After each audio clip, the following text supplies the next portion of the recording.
not your time. Oh, You got to be in control of it.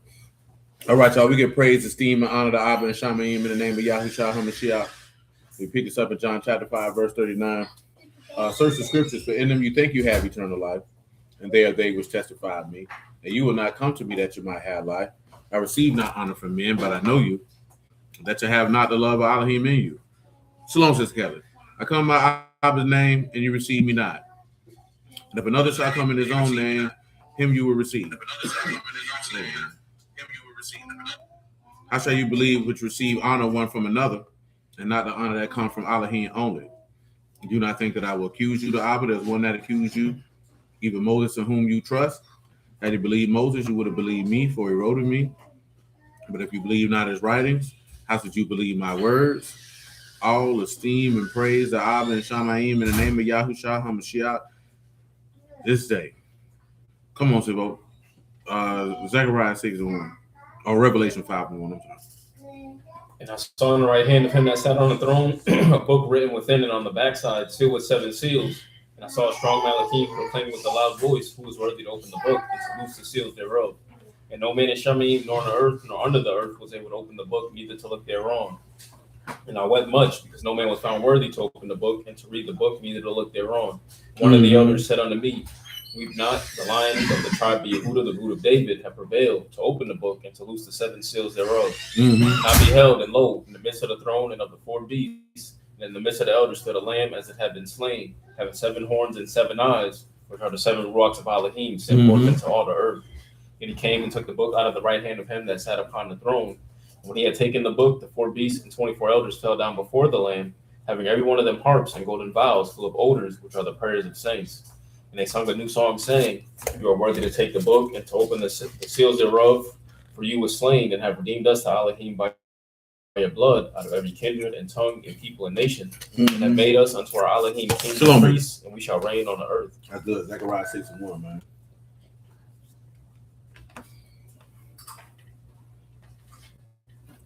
And I turned and lifted up my eyes and looked, and behold, there came 4 chariots out from between 2 mountains, and the mountains were mountains of brass.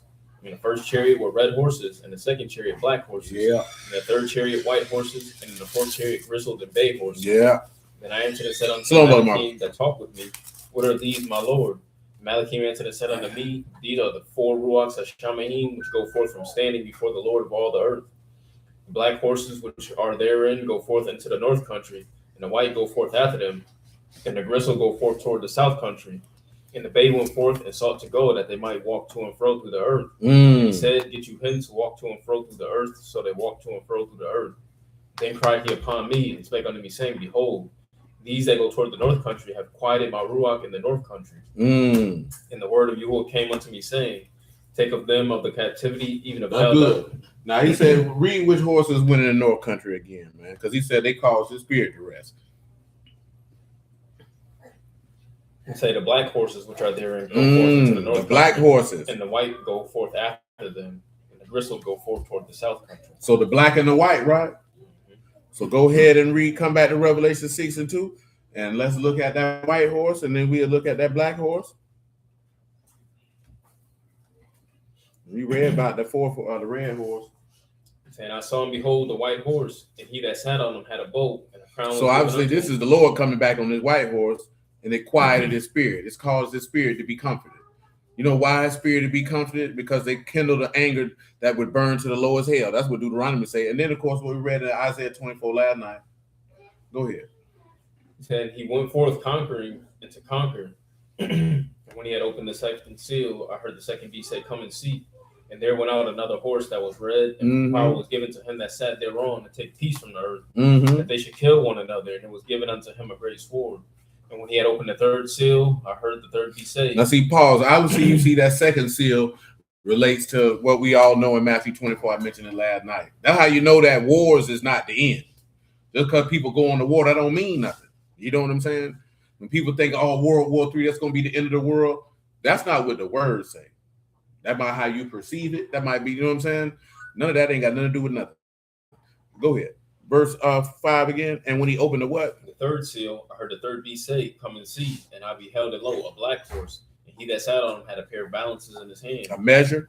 And I heard a voice in the midst of the four beasts say, a measure of wheat for a penny, 3 measures of barley for a penny. and see you what? Hurt not the oil in the And wine. when he opened the fourth seal, I heard the voice of the fourth beast say, come and see. So what y'all gather that you see this black horse gonna be bringing? Judgment. No. Read it again, Civic. Shalom, Brother Marvin, man. Shalom, Quran. You a brood, man. He's saying, when he had opened the third seal, I heard the third beast say, come and see. And I beheld, and lo, a black horse. And he that sat on him had a pair of balances in his hand. And I heard a voice in the midst of the four beasts say, a measure of wheat for a penny, and 3 measures of barley for a penny. See you hurt not the oil and the wine. What y'all think he communicating with him in this particular instance? You can mess with that. You can mess with everything, but don't mess with the word. Well, no, this literal oil and wine. He talking about famine. Talking about famine.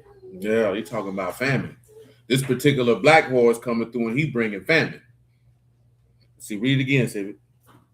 He said, when he opened the third seal, I heard the third beast say, come and see. And I beheld, and lo, a black horse. And he that sat on him had a pair of balances in his hand. And he said, what? And I heard a voice in the midst of the four beasts say, a measure of wheat for a penny, And 3 measures of barley for a penny. See you hurt not the oil and the wine. Now, why you think he talking about barley and wheat? What would that be representative of? That's actual food. What is one of the things the Lord, go get it for him. Matthew 24:4. Shalom, Sister Virginia.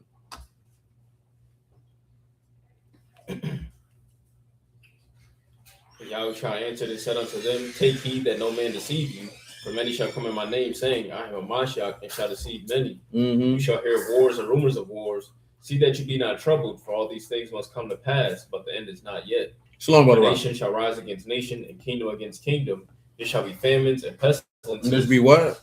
Famines and pestilences. Let's just get that Greek word for famine real quick.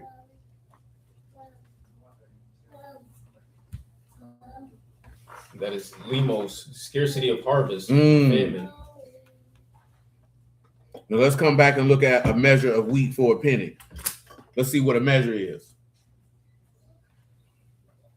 That is koinix. That is a dry measure containing 4 caudali or 2 seterais, or less than our quart, 1 liter, or as much as would support a man of moderate appetite for a day. Just for a day. So if you get 3 measures of barley for a penny, you got enough food for 3 days. Because you got to remember what's going on in verse 4, right? They got war going on. So if you got war going on, what else you going to need to have going on? You're going to have a lack of sustenance if you would. You know what I'm talking about? Come on, man. Read me verse 7, man. Revelation 6. And when he had opened the 4th seal, I heard the voice of the 4th beast say, come and see. And I looked and behold a pale horse. What kind of horse? A pale horse. Tell me what pale means, man. It's chloros. You got green or yellowish pale, or green pale. Go ahead. And the name that sat on him was what? Was death. And what else? And hell followed with him. And power was given unto him over the 4th part of the earth. To do what? Kill with sword. With what? With hunger. And what else? And with death. And with what? The beasts of the earth. Now, Paul, what is there? Which one of the prophets gave you something similar to what's being described here? With the exception of the conquering, obviously. No. Yeah, it's Ezekiel 5:1, if you would, sir.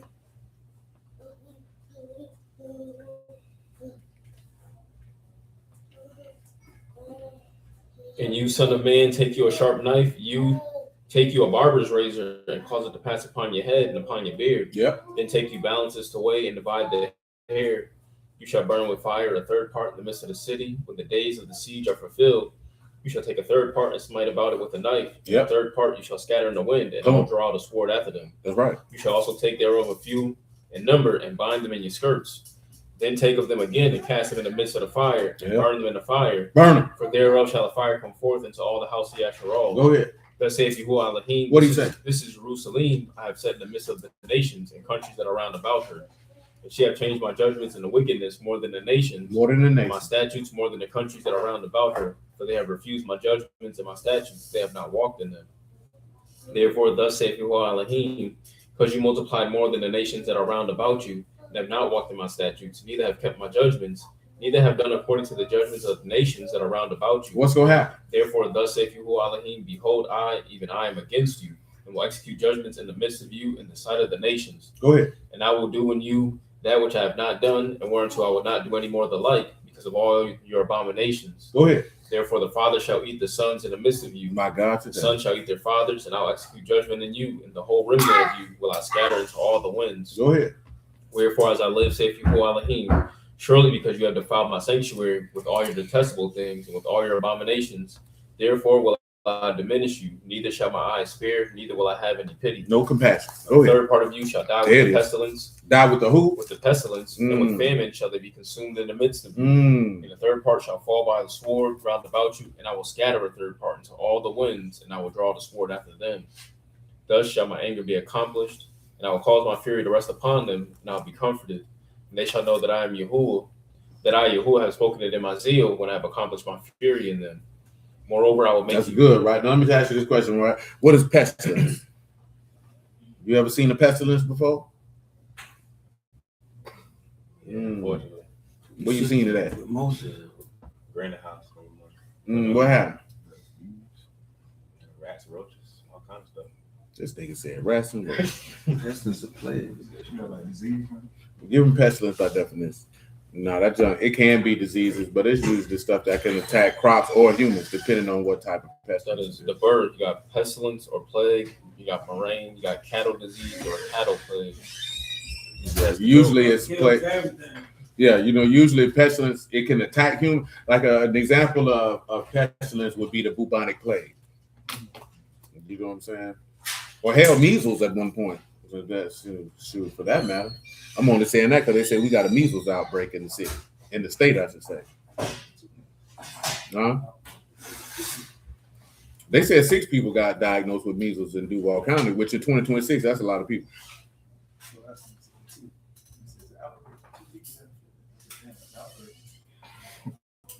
That tells you how bad it used to be, that because they really be nervous about that junk spread. You know what I'm saying? Like, see, most of these children in here would be highly susceptible to somebody who was contagious with measles because they ain't never had that shot. And that junk can, that junk killing them crackers, man, in the 20s. Before they had a vaccine for it, that junk killing the white folk, man. You know what I'm saying? That junk make your brain bleed. That junk make you go blind. That and polio, you know what I'm saying? Because that's why FDR was in that wheelchair, because he was paralyzed from polio. He got polio. He was born with polio. That's why he lost. You know what I'm saying? That's why they Got be leg brace, too. that's why they be like, oh no, because that junk done pretty much been eradicated. You know what I'm saying?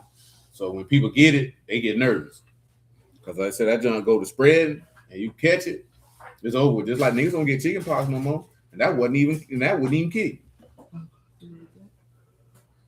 I don't even hear nobody talking about, yeah, my son got chicken pox. They get the vaccine for it. Like, Yeah, I guess they ain't had no vaccine for it in the 80s. Because I remember where we were staying at. We were staying off University Boulevard West when Aisha had it, and they took me around there so I could get it, and I ain't get it.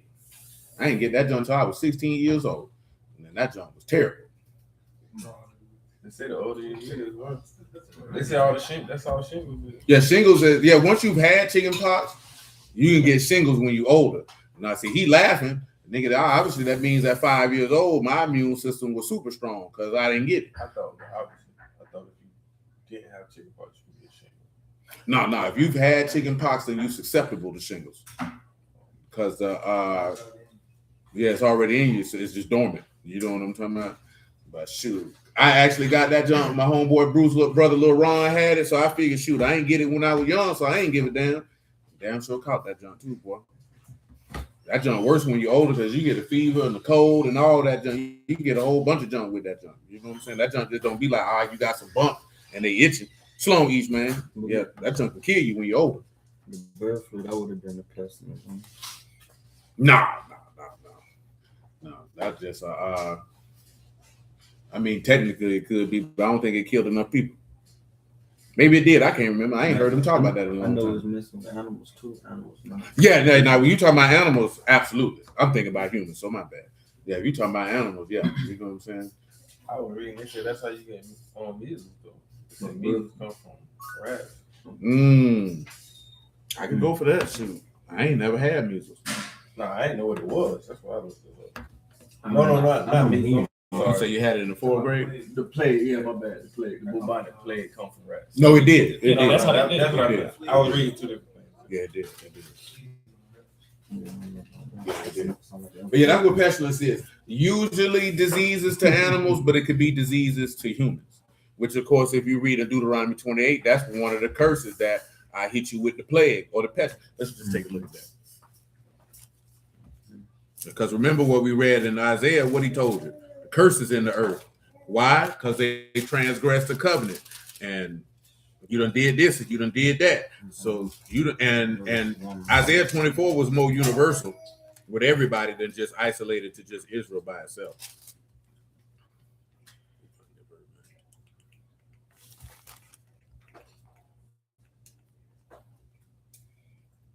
And so many doggone bad is. 27, Deuteronomy 28 and 27. Got the first one anyway. Excuse me. Well, matter of fact, hold on. Start at 22. Start at 21. You gotta make it Deuteronomy 28 and 20.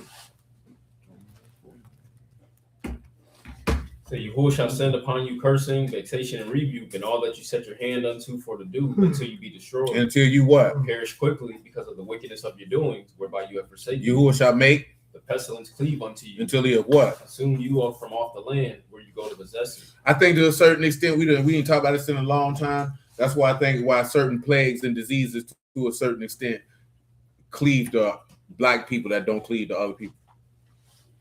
You know what I'm saying? Because our people have a higher proclivity to hypertension, diabetes, obviously sickle cell. Yeah, you know what I'm talking about? The things of that nature. So go ahead. Say Yahuwah shall smite you with a consumption and with a fever. And with a what? And inflammation. And with a what? Extreme burning. And with a what? With the sword. And with what? With blasting. And what else? With mildew. And they shall pursue you until you perish. Go ahead and tell them what the inflammation is, man. And the extreme burn. I ain't gonna lie, but that junk just made me think about that pastor that hated Obama. Y'all ever seen that video when he was talking about, and God gonna curse the homosexuals, and you're gonna get a burning in your butthole, and it's gonna be burning and burning and burning. Been a long time. Hey, Pastor Manning, that's his name, bro. That junk tripped, and he was dead serious. He wasn't cracking no joke, and he wasn't talking about burning like a disease. He talking about a literal flame. I have to show you all that junk, bro. That's hilarious, bro. That man, because he's looking at the heat, and you're gonna have a burning in your butthole, and it's just gonna burn and burn. And all the homosexuals are burning in your butthole.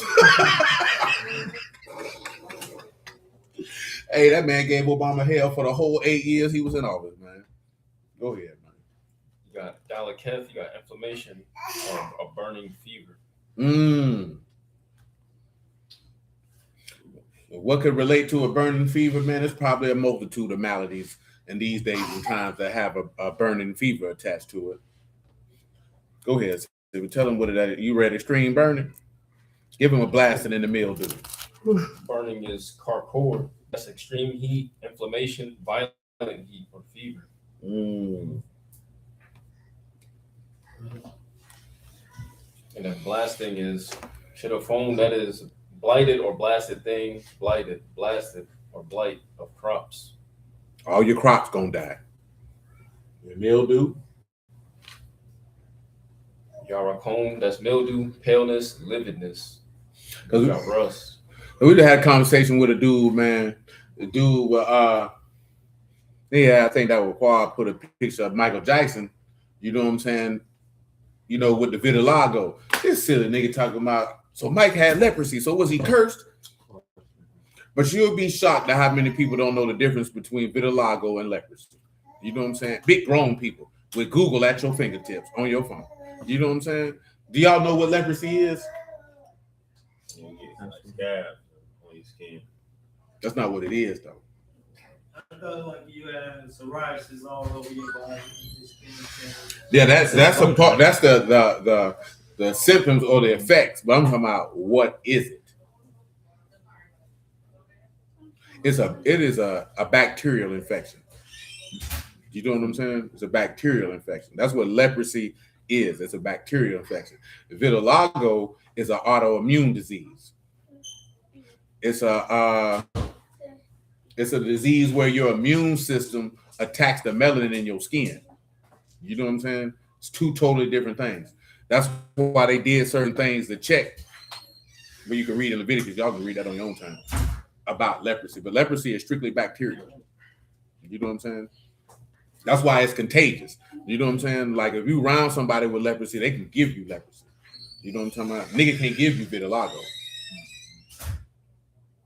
But a lot of people don't know that because they see the patches and they think it's because leprosy don't necessarily turn your skin white per se, but you have white scabs all over your body.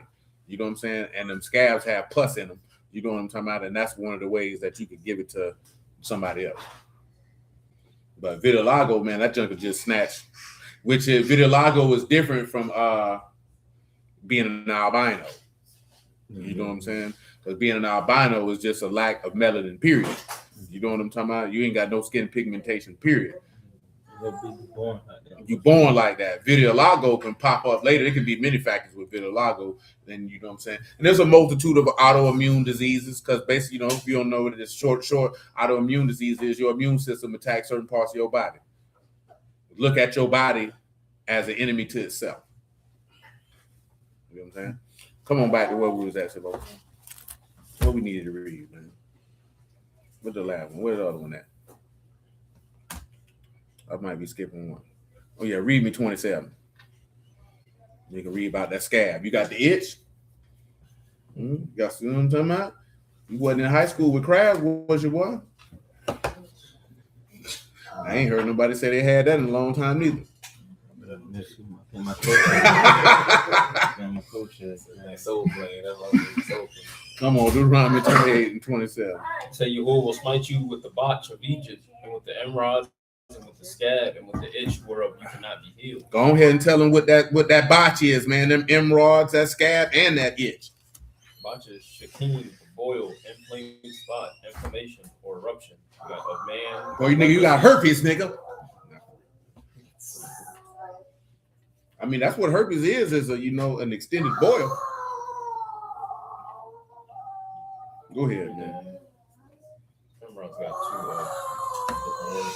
First one, you got Takor, which is tumors, hemorrhoids, or piles. My man say he gonna give you hemorrhoids, boy. I wonder if other races of people ever got risings. You know what I'm saying? You ever heard them talking about that? You had that doggone junk be sweating up like this here, man. I wonder if other races of people got that junk. That junk that hurt like nobody business. Man, I had got one on my thigh one time, boy, when I was younger. Man, that junk was painful. You had to wait for that junk to bleed out. Go ahead. Scab is garab. You got an itch or scab. Boy, got crabs, boy. And then itch is carsal. You got itch and eruptive disease. Now, let me see what some instances of an eruptive disease, because obviously that's going to be something along the lines of something with a boil.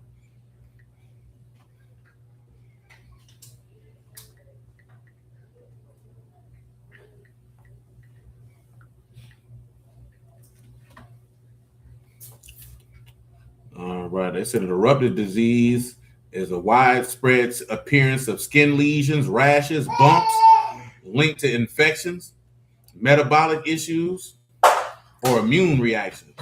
And they got a lot of words that I can't pronounce. Yeah, this one is saying that's you got skin conditions, you got rashes, measles, rubella, chickenpox, yellow fatty skin bumps linked to hive. Like Yeah, that's all eruptive diseases. Yeah.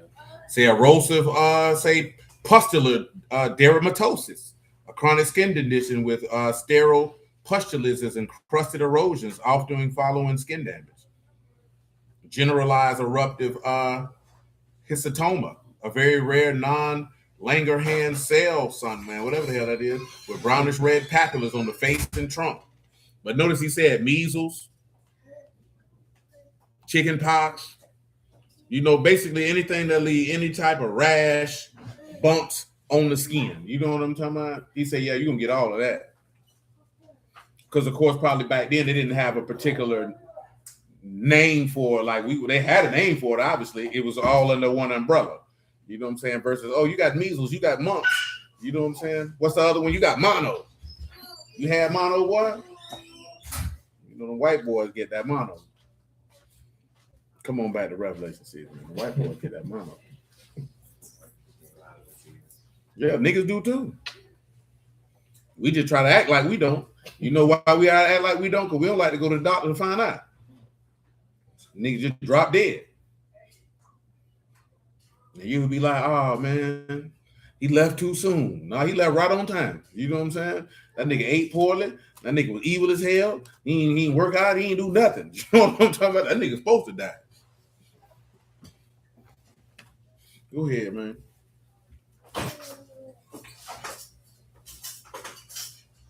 Verse 9. Saying, when he had opened the fifth seal, I saw under the altar the souls of them that were slain for the word of Elohim and for the testimony which they held. See, that go back to what we read in Matthew 24 when he said you'll be persecuted for his name's sake. Go ahead, man. And they cried with a loud voice, saying, how long, O Lord, Kadosh and true, do you not judge and avenge our blood on them that dwell on the earth? That's right. And white robes were given unto every one of them. And it was said unto them that they should rest yet for a little season. until their fellow servants also and their brethren should be what? Killed as they were should be fulfilled. And I beheld. When he had opened the sixth seal, and lo, there was a great earthquake, and the sun became black as sackcloth of hair, and the moon became as blood. And the stars. A Shamayim fell into the earth, even as a fig tree casts her untimely figs when she is shaken of a mighty wind. Mm-hmm. And Shamayim departed as a scroll when it is rolled together. And every mountain and island were moved out of their places. And the kings of the earth, and the great men, the rich men, and the chief captains, and the mighty men, and every bondman and every free man hid themselves in the dens and in the rocks of the mountains, and said to the mountains and rocks, fall on us and hide us from the face of him that sat on the throne, and from the wrath of the Lamb. For the great day of his wrath is come, and who shall be able to stand? Who shall be able to stand? Now, let me grab that for that 7 seal at. Go to Revelation 8:1 with this last seal, man. But yeah, that's what that, they're going to get hit with a little pestilence, man. Going to eat up your crops. And that's what he did in Egypt. Killed all their cattle, sunk the locusts, let them eat up their crops. That's how you do it. You know what I'm saying? You attack people physically and you attack them economically. I'm going to destroy everything you've got and reduce you to nothing. That's how you pummel a nigga. Go ahead. They had like that, them boils account. Oh, the boils was just a thing all to themselves with Egypt though. Because he hit them with the pages. So I'm going to give y'all some boils. They get boils in Revelation too, man. That's even separate from that. From there, you know what I'm saying? And the people still ain't going to repent. Because that's what we were going to close with this particular matter with the mystery Babylon. You remember what mystery mean? Secret and hidden counsel. And also as it pertains to the mystery of iniquity. Because the secret and hidden counsel of Babylon is to move you, like I was mentioning last night, like with the social engineering with Western culture view of love versus godly love is to get you to drink from that cup so that you be unfaithful to God. And you don't realize that that's that secret and hidden purpose to get you to have disdain for the instructions of God. You know what I'm saying? Like I know I know people here and they say that junk all the time, but I don't say that junk for no reason because I already know what these people doing. You know what I'm saying? We might look at it and be like, nah, it ain't that serious, but it is that serious because these people really hate God and they want you to hate him too. You know what I'm saying? I just seen the lady post a junk talking about, oh, the Bible is fake and it's written by men who are gay. Because this is how much people hate this man. And there was a black woman who said this, you know what I'm saying, by the way. Not that it's a woman, but the fact that black folks think all black folks down with the word. They are not. There's a lot of black people that have an extreme, outright, utter disdain for Yahuwah and his word and everything that he stands for. You know what I'm talking about? We just make that false assumption that all black people down with the word and go to church. Just like I said, we were talking yesterday, they would get mad at me because I'm like, nigga, I don't fool with that hoodoo junk. That nigga, that junk's stupid. Oh, they got you demonizing your own pride. Man, I don't want to hear that goofy junk, my nigga. Man, everybody don't look at that junk and be like, I want to do that. Man, I ain't with that split the pole junk, nigga. I ain't with that junk, oh, let's jump the broom. I'm not doing none of that goofy stuff, nigga. You superstitious as hell. You know what I'm saying? That junk ain't pertain to nothing, but then turn around when you get in trouble and want to call on the very God that you ridiculing people for saying, hey, man, he said don't do that goofy junk. Nigga, you ain't got to do all of that. What's jumping the broom doing? somebody swept your feet, you got to spit. Man, I'm not doing all that, bro. That junk was always stupid to me. I ain't know nothing about no hoodoo at the time. Junk was just dumb. Don't step on a crack when you're walking on the sidewalk. I ain't got no time for that, bro. No, I told him that. I said, man, I just say, man, my mama did that black eyed peas and all that junk on New Year's. I said, nigga, we was still poor, nigga. So, nigga, that junk stupid as hell to me. Because we ain't get no more money every year you did it, nigga. We got poor. Matter of fact, you needed to stop. You know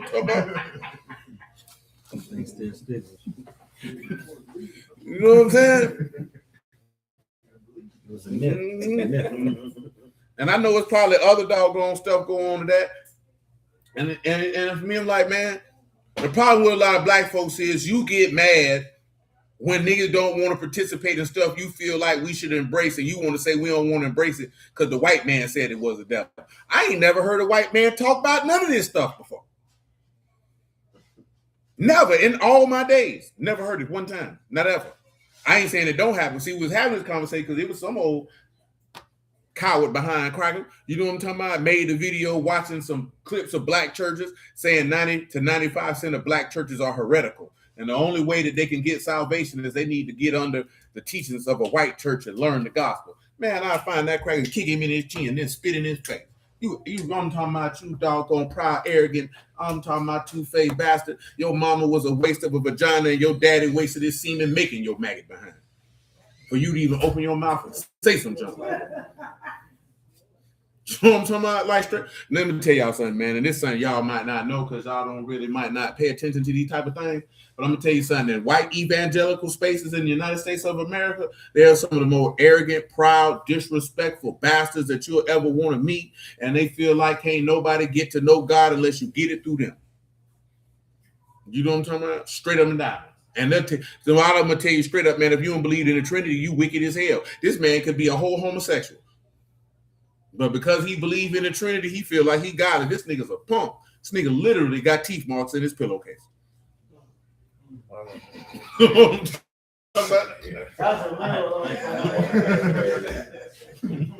Listen, man. Say your grandma was very superstitious. I'm struggling to this day with some of them. And I can understand that because, you know, a lot of black folks think everybody be raised the same with the same type of stuff, right? I'm telling niggas, my mama them ain't talk about hoodoo or nobody.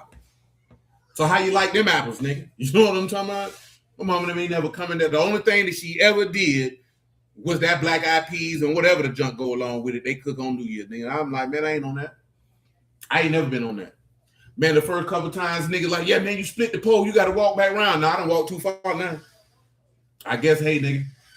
I guess if I die, I die, nigga. I ain't going back. I ain't on that junk, bro. You know what I'm saying? Nigga, you living your life in a mental prison, nigga. Nigga swept your feet. Nigga, all they did was sweep.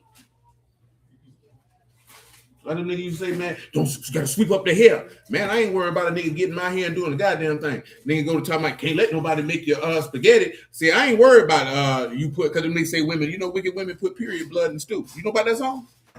Rawhide, old dirty bastard, Method Man, don't do nothing for you. That's unfortunate. But it's definitely women out here who allegedly put their menstrual blood in spaghetti. But I ain't gonna tell you no lie. Menstrual blood stink as hell. How you don't smell that? You know what I'm talking about? Because she'd have to cook that for a long time to get that smell out. Nigga, that junk stink. Yeah, they say they do that to make the man stick to you. Never leave or something like that, right? Man, you know what I'm gonna tell you? You know what you just gave me? Hold the lining of your uterus. Your blood ain't gonna do nothing to me. You know what I'm talking about? And I ain't gonna be upset that you thought you were gonna put a spell on me. I'm upset that you was a nasty whore. Cause who you thought were gonna eat this, huh? You eating this? Eat the cake.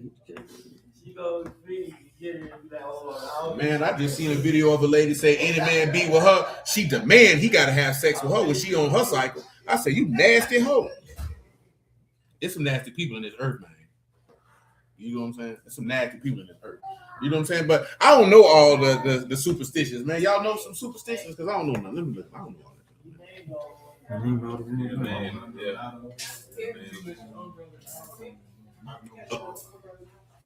Can't have an umbrella in the house. Oh, I know one of them. She said yesterday. She talking about you don't buy nobody shoes because that mean they can walk out your life. Hey, get the hell out of here. Oh, I heard that. I heard that. I heard that. You know the first time I heard that, watching that TV show Angel. Yeah, that sounds like a woman thing. That's a No, they didn't say a man. They said anybody.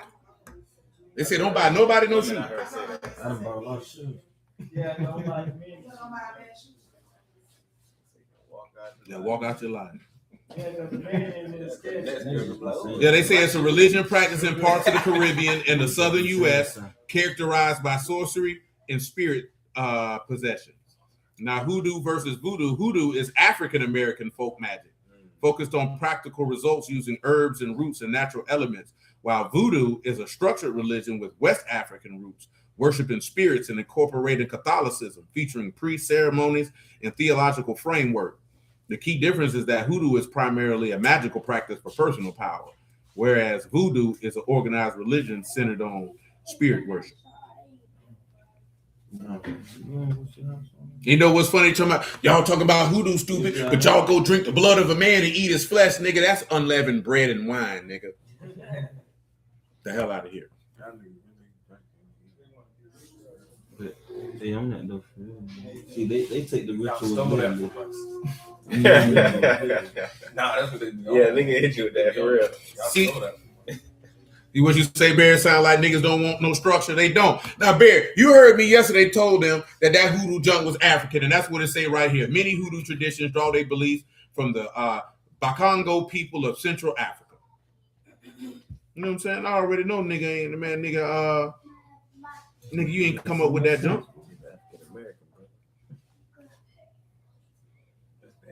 Ancestors. You see Black Panther looking See why they say during slavery, enslaved Africans were forced to become Christian, which resulted in a blend of African and Christian spiritual practices that shaped hoodoo.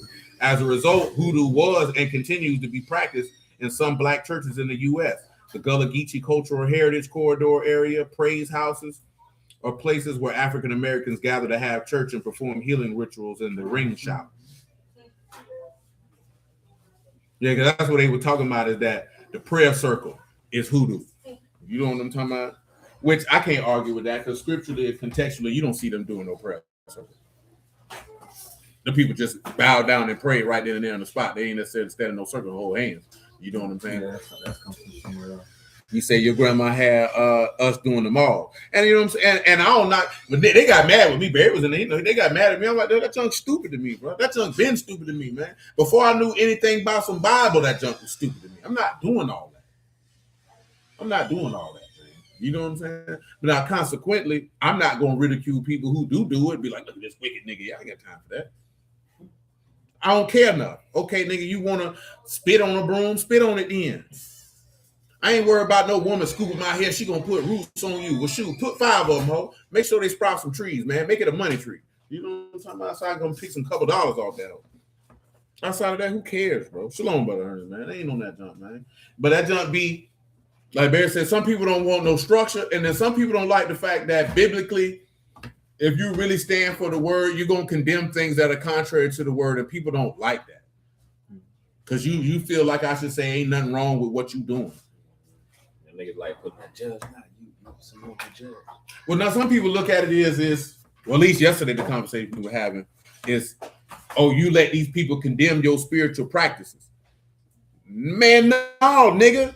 I didn't get no word from the white man. So I let God condemn your spiritual practices, nigga. You know what I'm saying? And just take it like that. Because you know, a lot of people want to assume that everybody was raised in the church and you know, you was hand clapping and singing every Sunday morning. You know what I'm saying? And that wasn't my life. I can't speak for nobody else. You know what I'm saying? Baby, I didn't get into words, so I was on. So yeah, I ain't doing none of that junk. I ain't never understood that one. That's why a lot of black folks do that jump in the broom at their wedding, because that junk hoodoo. That's where that junk come from. I don't even remember the purpose of jumping the broom. Let me see what the purpose is. The rights too, don't Yeah, so right. That's Chinese. Yeah, that's not African. That's not open black. mic. Not Chinese. Yeah, hoodoo is strictly something that pertains to black folks in America. That might be racist. Yeah, what did it say? Jump in the broom. Jump in the broom is a wedding tradition most common in African American culture, where a couple leaps over a broomstick at the end of their ceremony to symbolize entering a new life together. It represents sweeping away the past, cleansing negativity, and honoring ancestors, particularly those enslaved who use this ritual to formalize unions. The act signifies a leap of faith in the married life, unity, and the establishment of a new home. The broom itself represents the threshold between the old life and the new. While its roots in West African cultures and some European traditions, it became significant, necessary ritual for enslaved people in the United States who were not allowed to legally marry. The couple often will join hands, jump over a decorated broom placed on the ground, usually after exchanging of vows. Today, it is a way to celebrate African American heritage, resilience, and respect for ancestors. That's why niggas be getting mad, because they feel like you disrespected the ancestors. I don't give a damn, cause I ain't jumping over no bro. Not doing all that. And I wouldn't have to be in the Bible. I'm not doing all that. Shoot, at our wedding, shoot. Granny Coco got upset. She was like, she got to feed you the cake, and I'm not doing none of that. You know what I'm talking about? No disrespect, because I love you, but I'm not doing it. You know what I'm saying? Because I don't want to. I ain't doing none of that. No, I ain't doing none of that. She can't feed you, brother. She can't feed you. You gotta rub your arm. I'm not doing that. I have no desire to do that. I don't want to do that. Just because it's what everybody else do, I'm supposed to do it too. I don't want to do that. I can eat I don't even want this cake, and I paid for it. I don't even think I ate none of that damn cake, and I paid for it. You know what I'm saying? I need that nasty. I thought you said something. I need that nasty. Nah, for real though. She was like, "That's how you supposed to do it." And you know what I'm saying? Talking about doing the first dance. Man, I'm not doing none of that. That's not my cultural practices. I'm okay with that. You know what I mean? If other people want to do it, I ain't mad at you. You know what I'm saying? Because I ain't never think about none of that stuff until I'm like, oh no, I'm not doing no wraparound with no beverage. I don't do none of that. You know what I'm saying? See, y'all boys went to the courthouse. Y'all ain't had them problems. Yeah, man. You're not, bro. You're not. In and out is wild. You're not, bro. Save my bread. I save my time. I save my space. What you say? I said not yet. Hey, what was yours? Hold on, I can't hear you, Monte. What you say? Huh?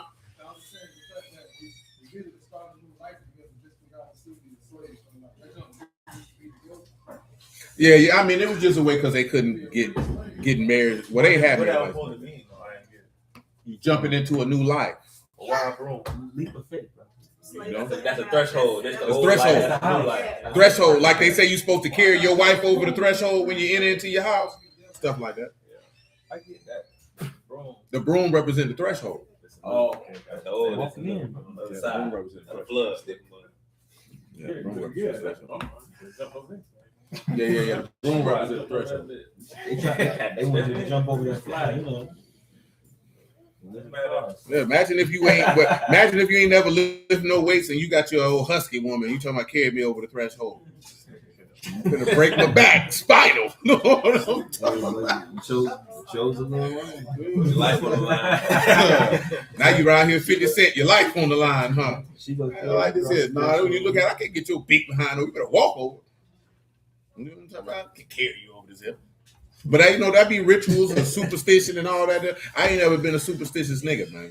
You know what I'm saying? So I ain't with all that. Yeah, I ain't got my pops call it. You got a stupid stitches.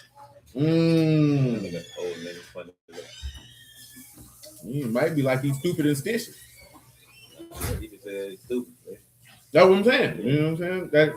And a lot of black folks get mad when you like this because they think that you attacking them or you're gonna attack the practice. It's just stupid to me. That's just me though. I know y'all know about that when they can't step on the crack. What's gonna happen, nigga? Am I gonna die? Break your own back. Well, her back broke then. She whooped me last night. Step on it 3 times. You know when you get a whooping, she takes her, you be extra mad. You probably did just like Alicia told him to do with them arrows until it consumed. You know what I'm talking about?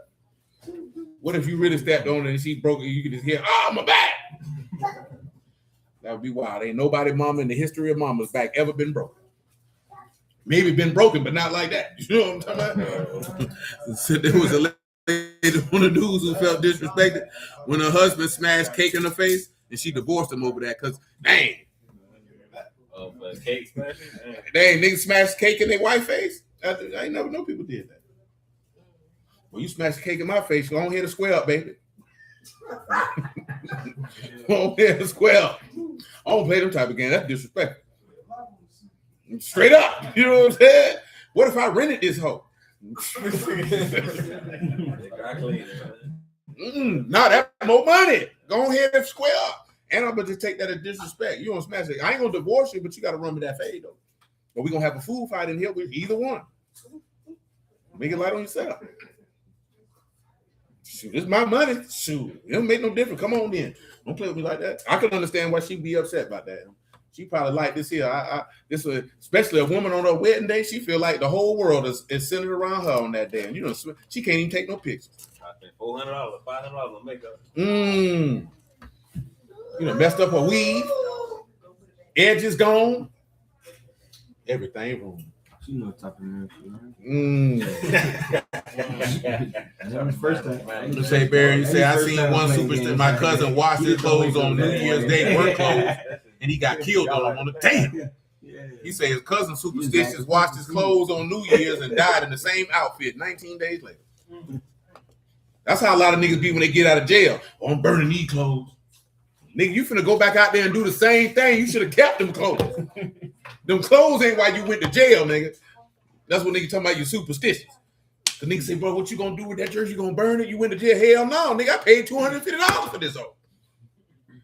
I'm finna wash that hoe and wear it next week. I went to jail because I got caught, not because of this shirt. You know, there's people believe that though. You know what I'm saying? You supposed to burn the clothes you went to jail in. They ain't doing all that, bro. Stay it in. No, at that particular time, I think I had the Vic on. Shoot, the Vic going home with me.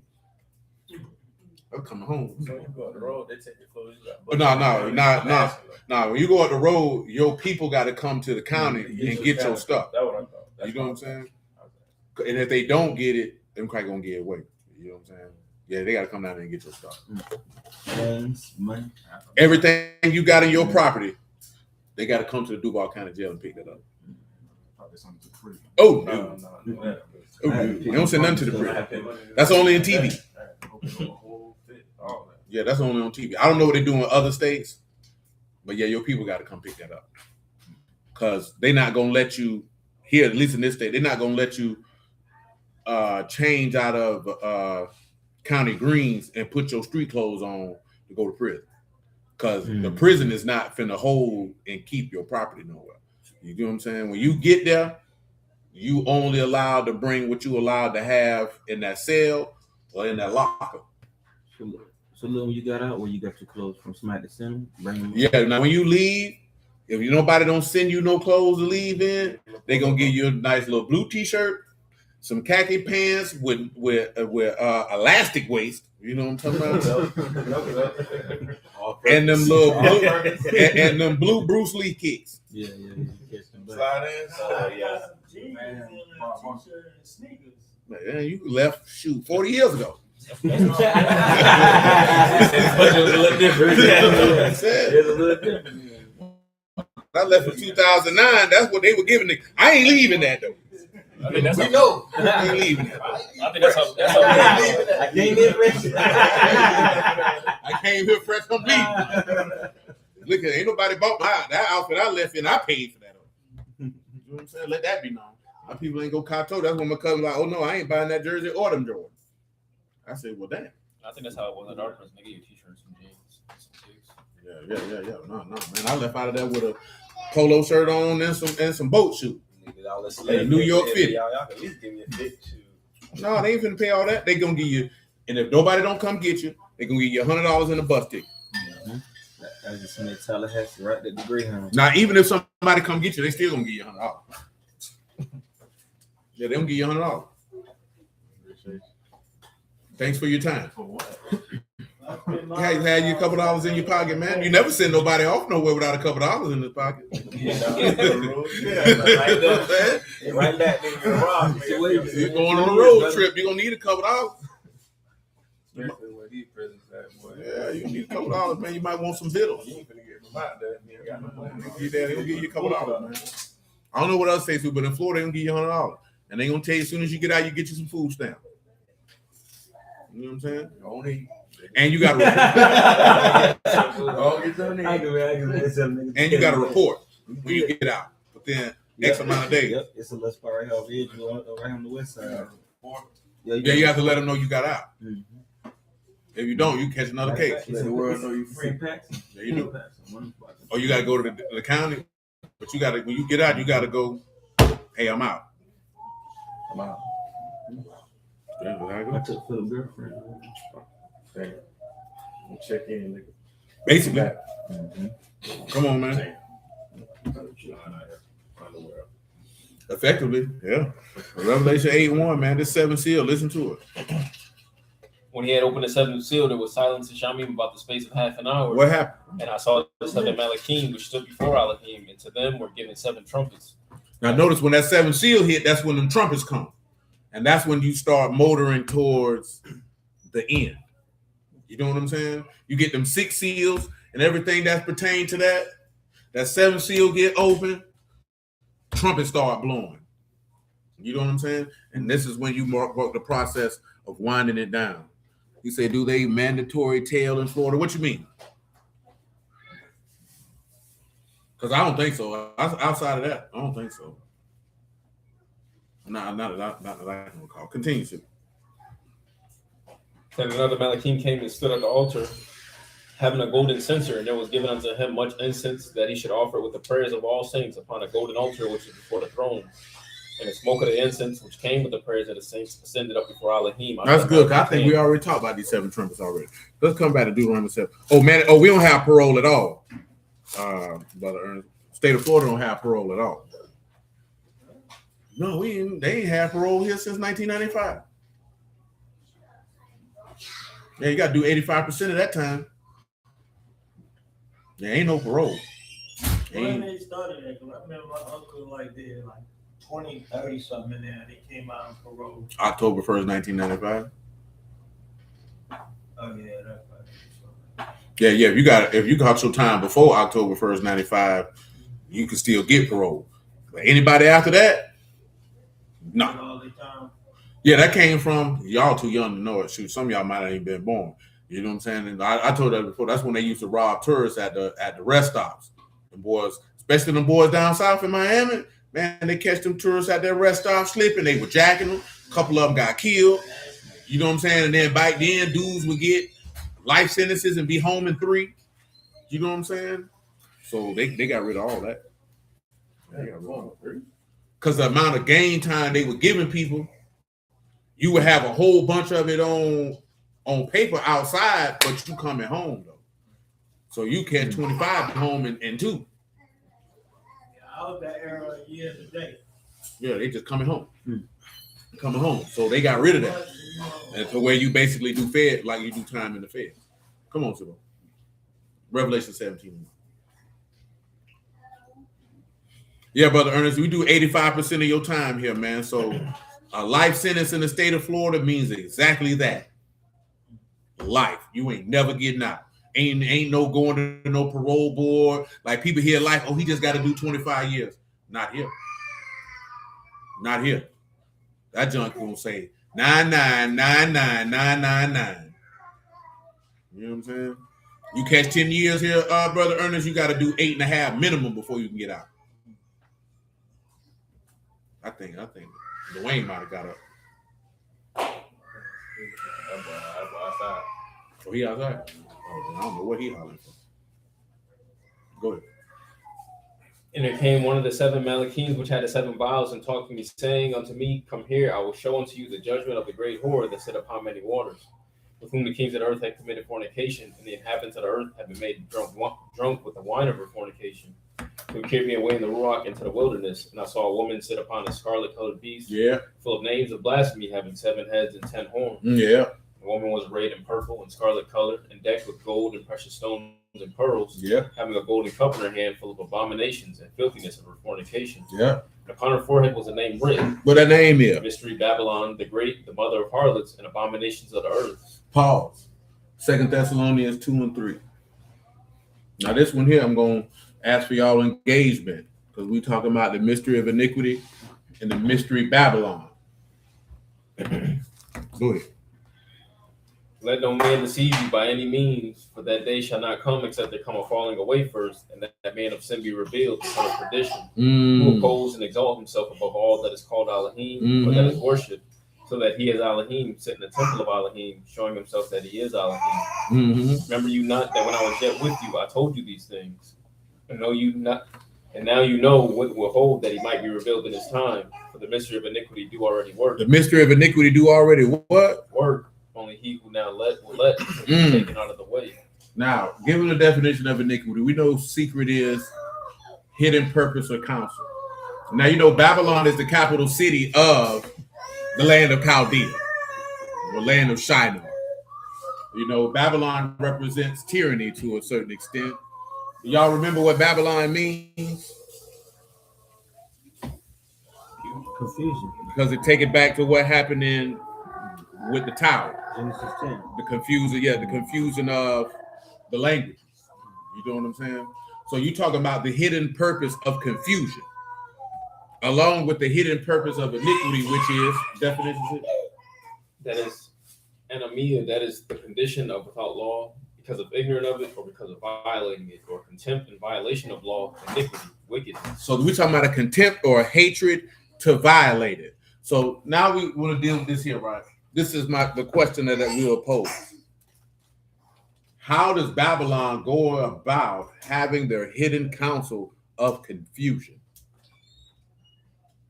See, like I said, like what I mentioned last night about how they communicate love to people, you don't realize that that's a hidden counsel of confusion. Why? Because, for lack of a better, let me make sure I use my words properly. When you look in the United States of America specifically, do you see how many people are confused with the very thing that most human beings crave, which is love, how to give it, how to receive it, how they feel it should be expressed? And what do you see out? And listen, when you don't have love for each other, guess who you ain't gonna be able to have love for? Not even that. You can't love God. See, the when we talk about what's in Corinthians, when he say we are not ignorant of the devil's devices, because this is the reason why I mentioned this here, right?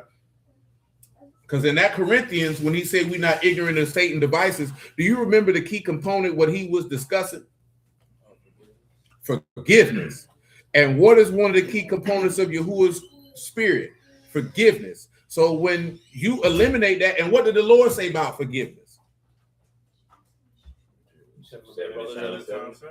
Yeah, and if you can't forgive men their trespasses, God not going to forgive yours. And then what does that verse we read in Proverbs? He that do what to a transgression? What he's seeking. So see, when you get rid of that and you confuse people with that, guess what happens? They can never be one with Yahuwah ever. This is what we're talking about, the subtlety of them having you drink from the cup of this fornication. You know what I'm talking about? When you drinking this wine, see, niggas be thinking niggas be saying stuff just to be saying it because people be emotional. You taking this stuff personal. You don't understand the depths of the spiritual manipulation that these people are willing to go. And the reason why we don't understand the depths of it is because you don't understand the spirit and character of the God who you claim that you serve. You did? Go to 1 John 4 and 8. Because see, that mystery of iniquity that's already working is going to cause you to what? Have contempt. Well, what you have contempt for, I ain't forgiving that name. You know what the wild part is? You'll be ready to forgive a group of people who don't fool with you than your own brother when your law tell you to forgive your neighbor.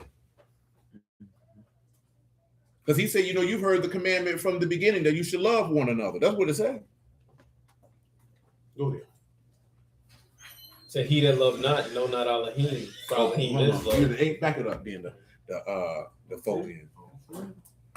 It said, you are of Elohim, little children, and have overcome them, because greater is he that is in you than he that is in the world. Go ahead. They are of the world, therefore speak they of the world, and the world hear them. Pause. Remember, that's why I mentioned all that stuff last night. And we read certain verses, because what is the world? Those who are hostile to the cause of Elohim. Read that definition for them in its totality. You can skip right to the part that speak about them being hostile. What's up? That's cosmos. It's the ungodly multitude, the whole mass of men alienated from Elohim. Pause. So the first aspect of the world, this is a group of people who separated from God. And therefore hostile to the cause of Hamas. So because they're separated from God, they're hostile to his cause. And what is his cause wrapped around? Forgiveness, mercy, redemption, righteousness, faith. This is what his cause is set up on. You know what I'm saying? See, America says, oh, we're a Christian nation, but in reality, you're not. Anybody with common sense know that. You know what I'm saying? That's the deception. Because I can only speak on the framework of the society that we live in and the social engineering and socialization that we've received here. Like, okay, this lady was on Threads, right? She asked the question, do men feel that they need to be needed or wanted or this, that, and the third? And I can tell you, like, because a lot of women feel like men want to be needed, right? I have never in my life had a desire to want to be needed by anybody, especially not no woman. I don't need you to need me. Because really the reality is you don't realize is what that is that's really a self-insufficiency and deficiency in yourself. And that's usually come from a certain type of socialization. She said for her she was taught that she wasn't valuable unless she did certain things for people all the time, which I know a lot of women feel that way because that's how they're taught. That you have to do this for people, this for people, this for people. And if you don't become, and that would make women become people pleasers. This is what makes them overextend themselves. And why y'all scream you overstimulated and burnt out because you didn't get the, like my people told me, just be a person of value, add value to the people in your circle of influence. They can either accept what you have to offer or they don't. But the aspect to feel like you need to be needed, once you say you need to be needed, that you are already confessing, I have an emotional damage and insufficiency within me because I need someone to need me. You know what I'm saying? And a lot of men feel like that. And you know what also that comes from? Because they've been taught that they need to be needed. You know what I'm saying? Now, the one human aspect, like we talked about last night, you want to be loved, but when you need to be loved, then that's when you go out here and fool with people you ain't got no business fooling with. And that is a sign of a deficiency. All you really need people is to show up and do what? Just show love, my nigga. And if you can't, and if these are things that I do anyway, I'm not going to stop doing them because you don't appreciate them. I'm going to remove myself from that equation and you can no longer receive that benefit because clearly you don't value and respect who I am as an individual. This is when you don't compromise your dignity and self-respect. You know what I'm talking about? Which I done told you for years, this is what your God do. He's not compromising his dignity and self-respect because he doesn't need to be needed and he doesn't need to be wanted. This is why I always believe falling in love was a mental illness, but reading that information last week, it definitely confirmed that it certainly is a mental illness, but not in the aspect that you would look at mental illness. It's a mental illness because it shows a sign of emotional instability and lack by something that you didn't receive because fully healthy individuals don't need any of that. Notice that there's a difference now because when you need and want something, then you're going to overextend yourself to go get it.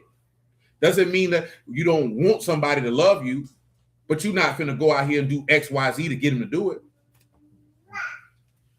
Meaning you're not going to do extra stuff to be seen if that's not who you are. See, that's what a lot of people do. You do things and that's not who you are.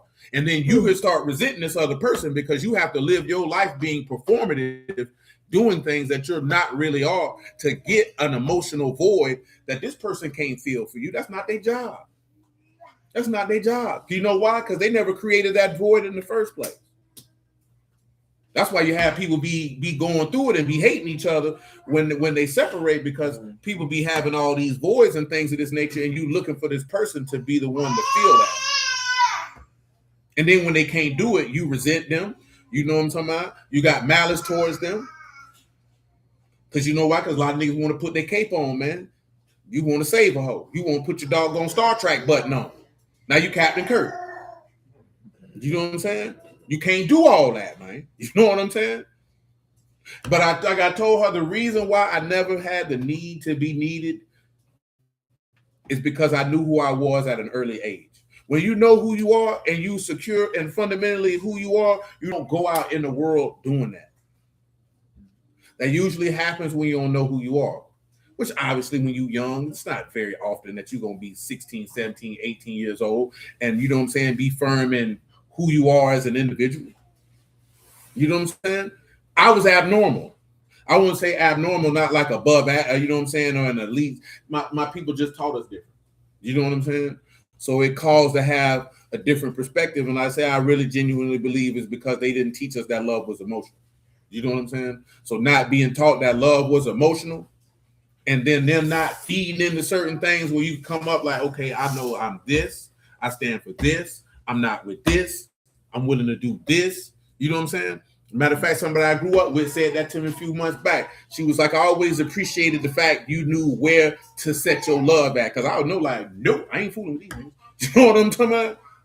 I got love for you. I can't be around here, though. Because that's what people happen is you feel like you got to go love everybody. You know what I'm saying? Because you're really hoping somebody going to love you back because you feel like your people didn't love you. You need a hug. Now, see, sometimes your people did love you, but they didn't love you how the way you wanted them to love you. So now you're mad, and they could have actually loved you to the core. You don't really appreciate it till you get taken all up and through there, and then you realize, damn, my people love me, and I wasted 15 years of my life being stupid. Mad at them for the very things that I actually should have been appreciative of. You know what I'm saying? Because I ain't gonna lie, I wasn't one of them children to be like, I ain't listening to my people. They don't know what they talking about. Then you get older and you be like, damn, they was right. You know what I'm saying? Shoot, man, I knew full well, boy. If my people opened their mouth and told me something, I knew they were telling it to me for a reason, boy. I'm gonna listen to that one. It saved you some trouble. You know what I'm saying? Save you some trouble. Now, I can only thank the Lord for having a mind to be like that, because I ain't never look at my mama or my daddy or my granddaddy, you know what I'm saying, or my auntie. Now, Cecil, you skeptical about him. You know what I'm saying? I hear you. You know what I'm talking about? But I'm skeptical about you because Cecil be on some other type of time. You know what I'm saying? That's my cousin daddy. He be on some other type of time. My Uncle Greg, he wasn't really there because he was in the Army. You know what I'm saying? See, when he came and wanted to give some game, we didn't already live that. You know what I'm saying? So the information you giving is not incorrect, but shoot, you 5 years too late. You know what I'm saying? We didn't have that experience. You know what I'm saying? We didn't picked up on that. But I knew that you mean well that we ain't mad at you. You know what I'm saying? Because Unc want to come and give you a whole life lecture, and my auntie like, that's why they don't come over here now. But you know, you in the service, you station here, station there, you ain't round to really do the, because that's how my people live, man. They gonna sit you down and talk to you. Hey man, check this out, man. You need to, you know what I'm saying? So me knowing that, hey, that's the type of time my people's on, it ain't nothing. You know, you young, you feel like your people can't tell you nothing. See, Muffin on that right now. She be going back and forth with D all the time. I'd be like, nigga, you 10. What do you know? You know what I'm saying? You don't know anything. You know what I'm saying? And I ain't saying that on no rude type of time because I explain it, I bring it all the way. Baby, you ain't had no life experience. You've never done this before, and you're trying to tell your mama how to do something that you've never done before. This is crazy. I can't recall ever doing that. But you know what I'm talking about. A lot of niggas be like, man, my people don't know what they're talking about. You turn 25, 30 years old, you be like, damn, my people knew what they were talking about. Then that's when they go to clicking in your brain. If I would have listened, I could have saved myself from 7 years of wasted time. You know, I was around old people all the time, so I'm like, you know what I'm saying? I'm listening. You know what I'm saying? Yeah, I'm listening, man. You know what I'm saying? That's how Jada, you know what I'm saying? He said, hey, man, he said, I'm coming through visiting. The nigga say, hey, man, you niggas ain't listening. You say you still out here pumping for niggas. I'm coming through visiting, you heard? Because LOX coming through with, you know, in a yellow Lex. Hopping out with yellow checks. Huh? You know about that, boy? That nigga don't know about that. That's a lot. You don't know that. So what song that is? You don't know about that. Nigga don't listen to no lies, man. They only listen to the radio records. You know, I ain't gonna say that. Whoa! Whoa! Whoa! I lived in Utah. Whoa! But not all jokes aside, because when you turn around and you look at how a lot of our forefathers moved with the word, they didn't listen. They felt like they knew more than Yahuwah did. And that's why he said, you know what? I'm going to give you over to your own devices, man. Let me see how that work out for you. You know what I'm saying? So you always want to try to craft an environment where, you know what I'm saying? And I've always told that the child has a strong sense of identity. If they have a strong sense of identity, they won't feel the need to be validated and overextend themselves to be accepted by other people. You know what I'm saying? They'll understand that when they come, people come in their presence. Oh, I'm not doing this to impress you, nigga. This is just who I am. You know what I'm saying? And if you can't value and respect who I am and what I have to offer, I can just move on. That's why I've always told when I hear women like, I ain't cooking for no man. Maybe you cooking for a man. That's your problem. You just don't cook, ho. You know what I'm saying? Because if you just cook, there's no way this man could be taking advantage of you because this is what I do. I'm not doing this per se to impress you. This is what I do. So if you try to take advantage of that, or you're not taking advantage of me, I'm just going to remove this benefit from you or continue to do what it is that I do because that's who I am. I'm not doing this to win you. I was cooking like this before I met you, nigga. This just is a benefit of being in proximity to me. You know what I'm saying? But when you get in the mind that this is what I'm going to do to win this man, oh, baby, you done already lost. Because that's not who you are. You know what I'm saying?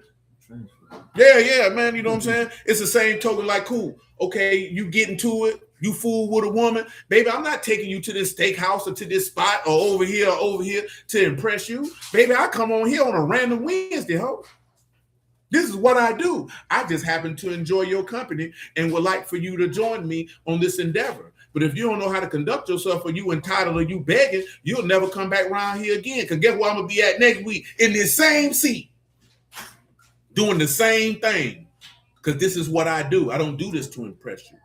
You know what I'm saying? That's why anything you do, you shouldn't be doing that for other people. Like I told the brother a long time, I don't hustle for my wife. I was hustling before I met her. Now I don't go to the gym so I can look good for my wife. I was lifting weights before I met her. So these are things that I have other internal reasons for doing these things. You just get the benefit of it. But if you don't appreciate it, I'm going to take it back. You know what I'm saying? That's what your God made a covenant with you, didn't it? He said, it's everything you can get from me. They didn't appreciate it. What did he do? He took it back. Because we about to read it because he said Elohim is what? Love. So that means the love that he extends, this is not love that I'm extending to impress you. This is who I am. I'm going to be like this whether you here or not. Whether you appreciate it or don't appreciate it, I'm going to be this here. See, the reason why I keep mentioning this here, because when you run across people who don't appreciate who you are, you let people fundamentally alter and change who you are, and you begin to behave in a different fashion. You can't never do that. It's better for you to separate from them people than to fundamentally change who you were before you met them. If this is who you were before you met them, you need to stay like that and separate from them. Because you don't appreciate what I got to give, baby, what I look like. That's when the clown now you turn into bozo. You know what I'm saying? Put on a whole bunch of outfits, trying to entertain. It ain't your job to entertain people. You ain't no entertainer. You get royalty checks. You get SAG checks. So you an entertainer. You know what I'm talking about?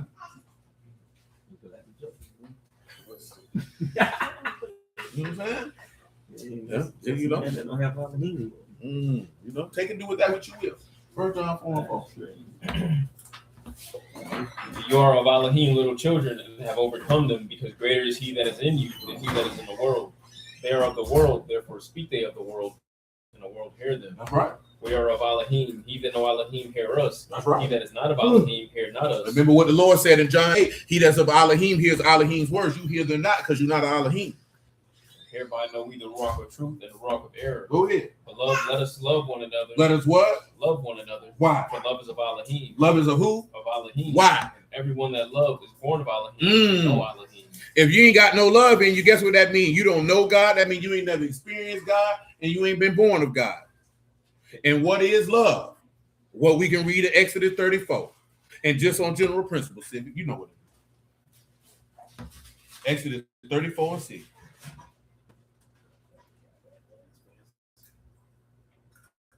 Saying Yahuwah passed by before him and proclaimed Yahuwah Elohim, merciful and gracious, Abundant, long suffering, and abundant in goodness and truth. Keeping mercy for thousands, shunts and forgiving, the iniquity and transgression and sin, and thou by no means clearly guilty, visiting the iniquity of the fathers upon the children and upon the children's children. Until the third. Until the fourth. This is literally what love is, man. That man said, be abundant in goodness and truth, being patient. You know what I'm talking about? Being gracious and merciful and forgiving. But what they tell you is it's got to be something that, oh, he got to buy me something. She got to cook for me.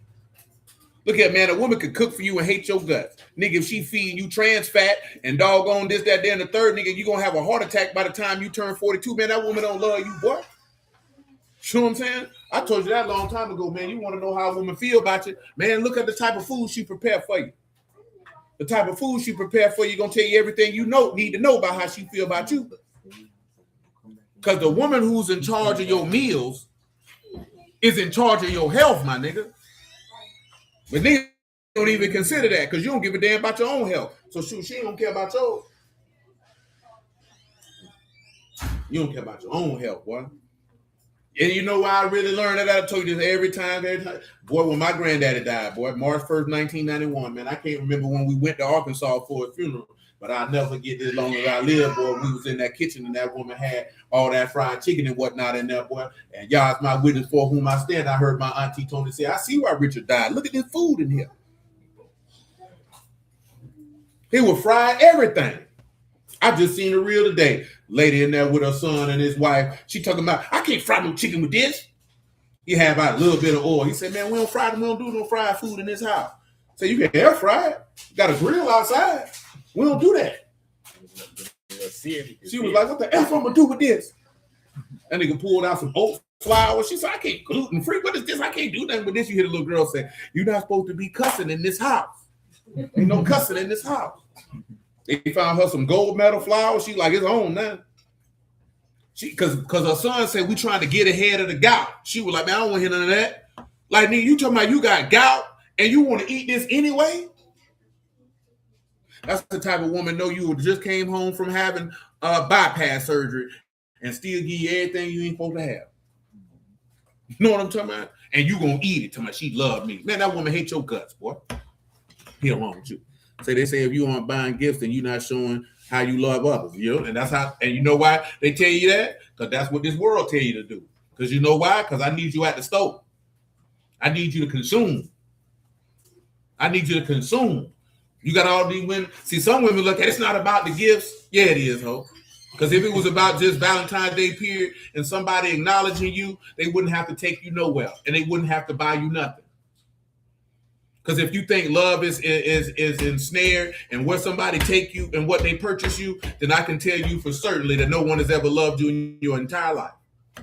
But you know why people get that from? Because that's how a lot of people do with their children. They try to buy their children's love. Since they don't really know how to give love, they feel like love is let me take you to the amusement park. Let me take you to Chuck E. Cheese. Let me buy you this toy. Let me buy you these shoes. I seen a dude, and we was on this when I was younger. Seen a dude, this woman talking about, you gonna buy your son some Spider-Man shoes?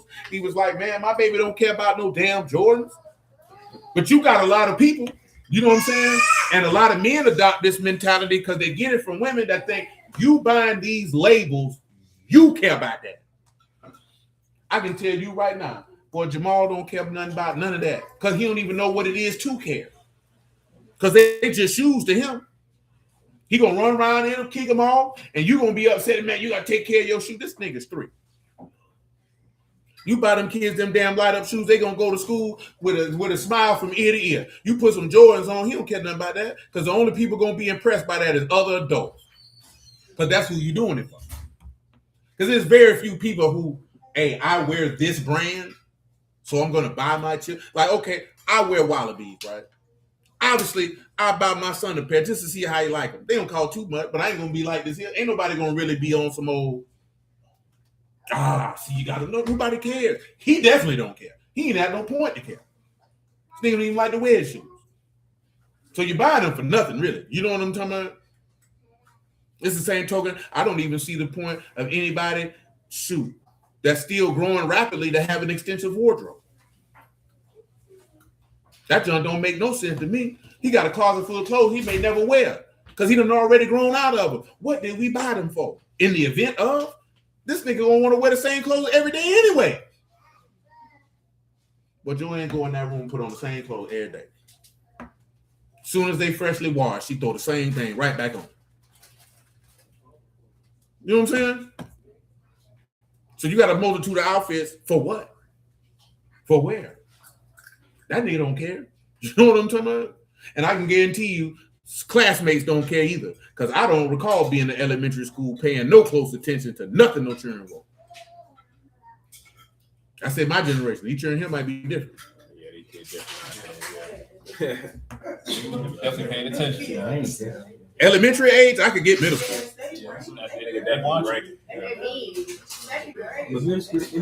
Uniforms now.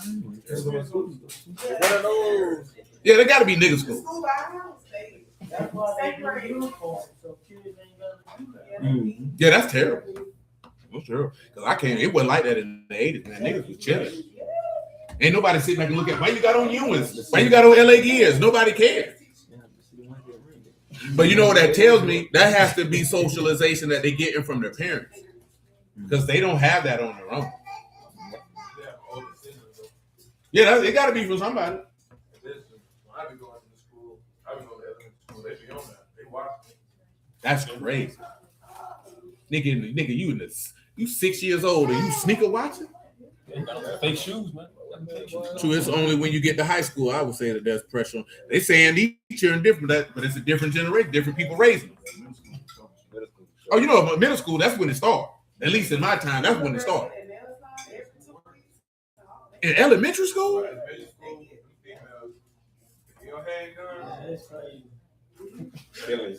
Weed in elementary school? They got weed in elementary. You ain't got bees and weed. You're done, or it's hard. That's terrible. I'm gonna send you with 2 hands. You show them. You going That's what I was gonna ask you. You ain't right that bad. You come in there looking like a little girl, and they like this here. Why you ain't got no Brazilian bust down? Because my mama ain't stupid. That's why. You know what I'm talking about? That's what you got to teach your children when they come tell you that. You got to let them know. See, their mama's stupid. Because her mama's stupid enough to spend $500 on a goddamn weed. You know what we can do with them $500? Put them in a self-directed or off IRA for you. So see, while she around here ranking on you, she got a bust down, you're going to be able to retire. She going to be selling coochie till she's 60. You know what I'm talking about? That's what you got to tell them. If the kids on that, then you got to give them life lessons and let them know. See, they consumers, son. They consumers. They wasters. They wasters. See, they're gonna be poor and they're gonna be working for people their entire life because they stupid. Because how in the hell is you worrying about trying to impress a nigga in the 3rd grade? You just learned how to read. That's the dumbest thing in the world, man. Why does a 7-year-old need her nails done? Why she got a weave? A weave, ho? Where they dead at? Cause boy, man, look at it. That's how single women find what they're doing. I already know. Scallywags. I'm gonna set the standard for you, baby.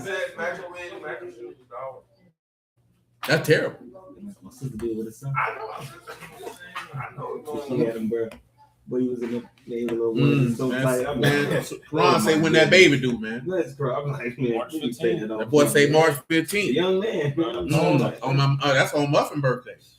It's tough, man. Yeah, I remember when Muffin came home. I could still see that image in my brain.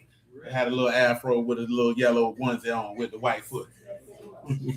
That's 35 years ago, man. You say you ain't ready? How old you was? 10? Too late to that. No, you was ready that night. Now it's time to take flight. What'd she say? No, go ahead. Being grown. That's why you pregnant now. Freaky behind niggas. Don't worry about it. It'll pass. Just like this here. Read John 16 for him, man. Read John 16:28 for him, man. Let the Lord talk. And you having a son too? And you having a son too? Man, read verse 26. Read John 16:26 for him. Say at that day you shall ask in my name, and say not unto you that I will pray the Abba for you.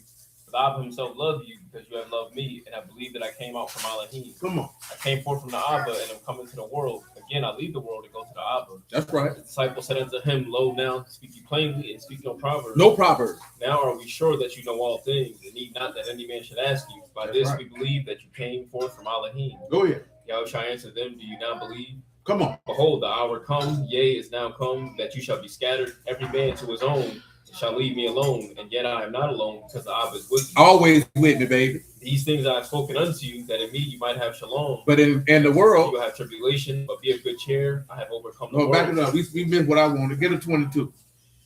Said, man child come in the world. 21. Go ahead, man. 21. That's your favorite rapper, huh? Yeah, you look like you used to be. You look like you should be in the car. 21.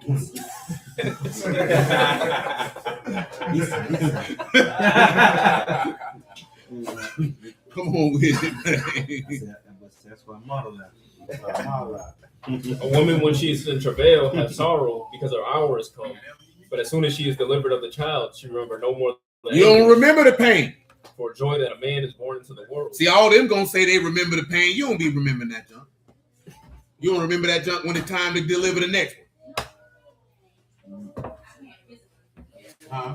You don't like remember the pain, but you know they don't hurt. I don't do nothing. You know how I know you don't know? Listen, right? Listen. Everybody say they don't want to do it no more, but you always ready to hunch when you ovulate, though. So you want to do it again. Because when you don't want to do it again, you know what happens when you don't want to do it again? You don't want to hunch no more. This is crazy. This is listen, right? Listen, this is the reality of why, whether married or not, right? Listen, right? All those sides. This is the reality of why people be having churn and be having this here. Because you ain't thinking about having no churn, but you doing the very thing that produce churn. I forgot about it. She don't think about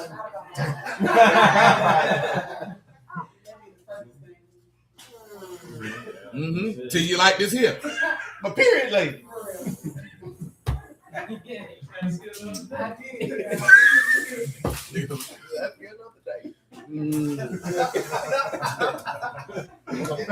No, because the only reason I say that, because I see all these dudes who make posts and reels about telling a woman, I told you I ain't want no baby. Then what you having raw sex with her for? It's on the woman for the baby to come. Because you ejaculated in her, sir. You bear some culpability. She might can be able to finish the task, but you started it. Because I don't see how you be like, man, I ain't want no baby. Yes, you did. Man, these niggas be on the internet saying this junk every day. I've heard niggas say this for at least 10 years running now. You know, her body, her choice. It's up to a woman if a baby come in the world. Yeah, that's what I'm saying. That's internet talk. That ain't real talk. I ain't gonna lie though. I don't think niggas say it in that verbiage, but niggas definitely be sliding that in there when they don't want a baby from a chick. They just ain't gonna say that your body, your choice. That's the same thing what these niggas be saying. You know what I'm saying? Yeah. I gave it a 500. Oh man, I can't believe she pregnant. Nah, man. She know I ain't want no babies. I wasn't ready to. No, I'm talking about like I said, I ain't ready to be no father. Yeah, you was. I know you done shit. You know that jam. What's that? Man, nigga be saying I don't be want to hear all that. That's your responsibility. Because at the end of the day, man, at the end of the day, when you decide to participate in conjugals, you know full well that the outcome of this can be a baby or a sexually transmitted disease or nothing. That's the three outcomes. Like the game. They want you to know. Yeah, I've been gambling on my life. You know what I'm saying? And honest with you, if you don't even be considering that and you are an adult, you should keep your genitals to yourself. You know what I'm talking about? Because ain't nowhere in the world as a grown man you having bareback conjugals and then you shocked when this woman get pregnant. Bareback? Come on, man. What you thought was gonna happen? And then what you do? It felt great, man. I just let it go. Well, guess what, Teddy P? Holla at her in 9 months, man. Because you got you a baby on the way, sir. Take care of him. I don't want to hear none of that. Because you knew what was going to happen. You can't be having raw conjugals and then you shocked on the result of what conjugals is supposed to produce. The number one reason for conjugals is reproduction. But you know what happens in America? What you believe that the number one reason for conjugals is? Pleasure.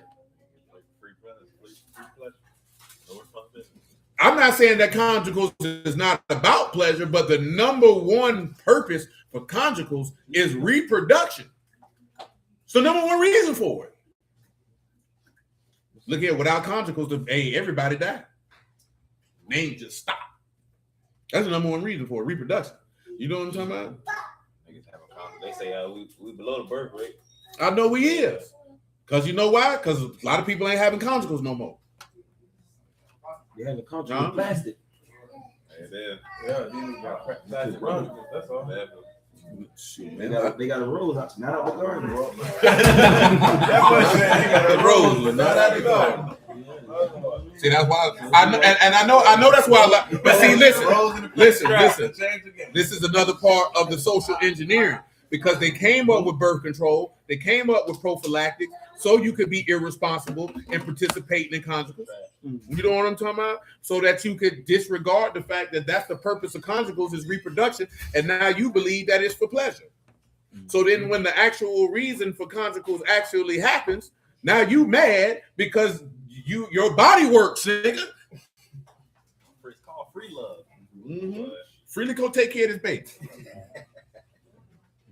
Yeah, freely take care of this baby. You got it.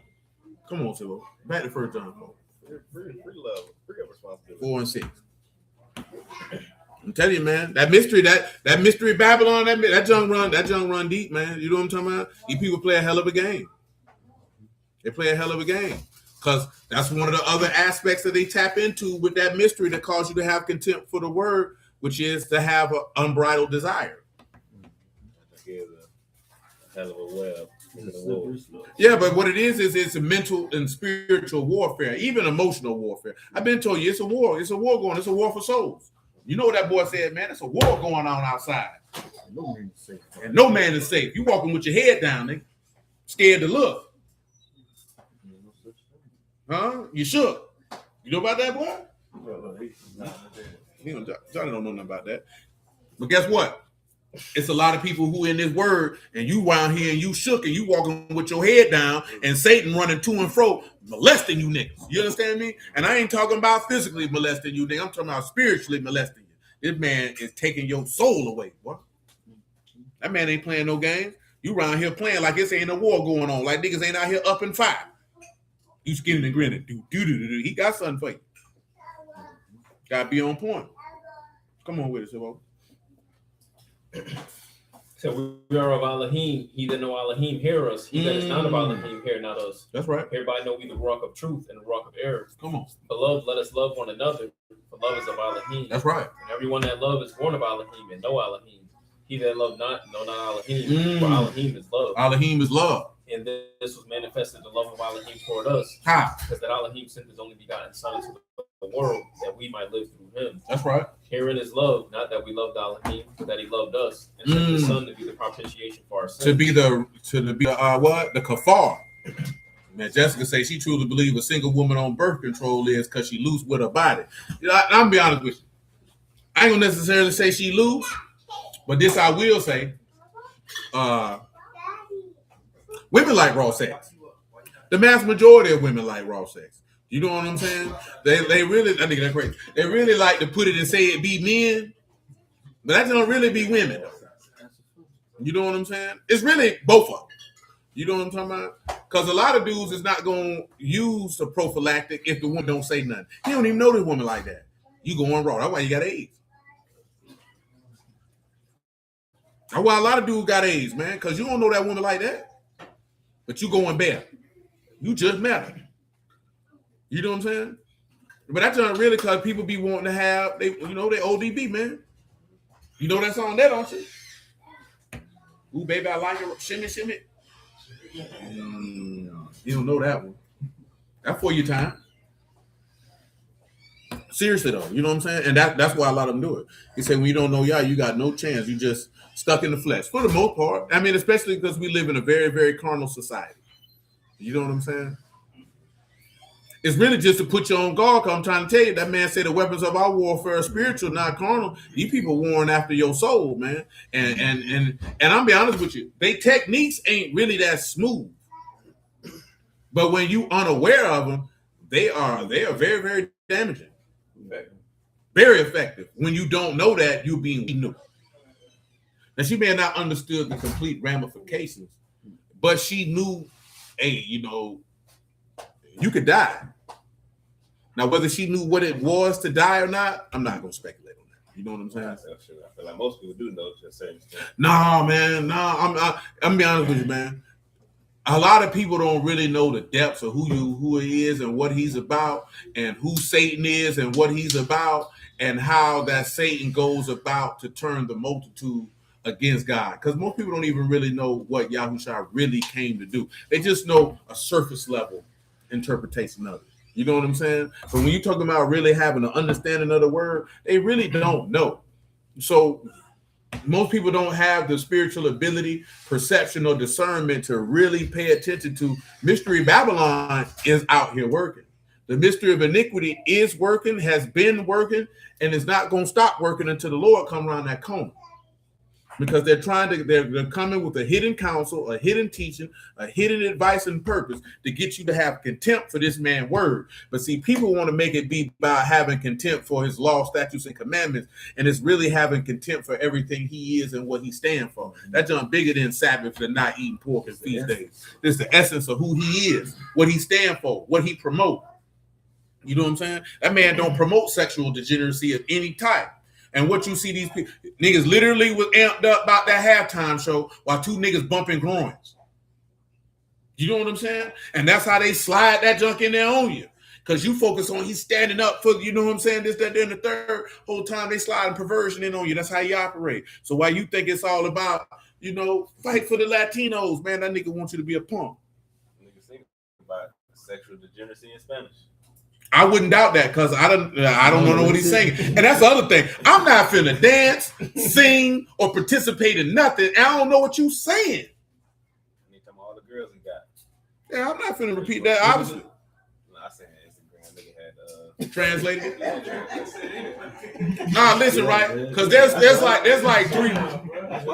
When I was young, right?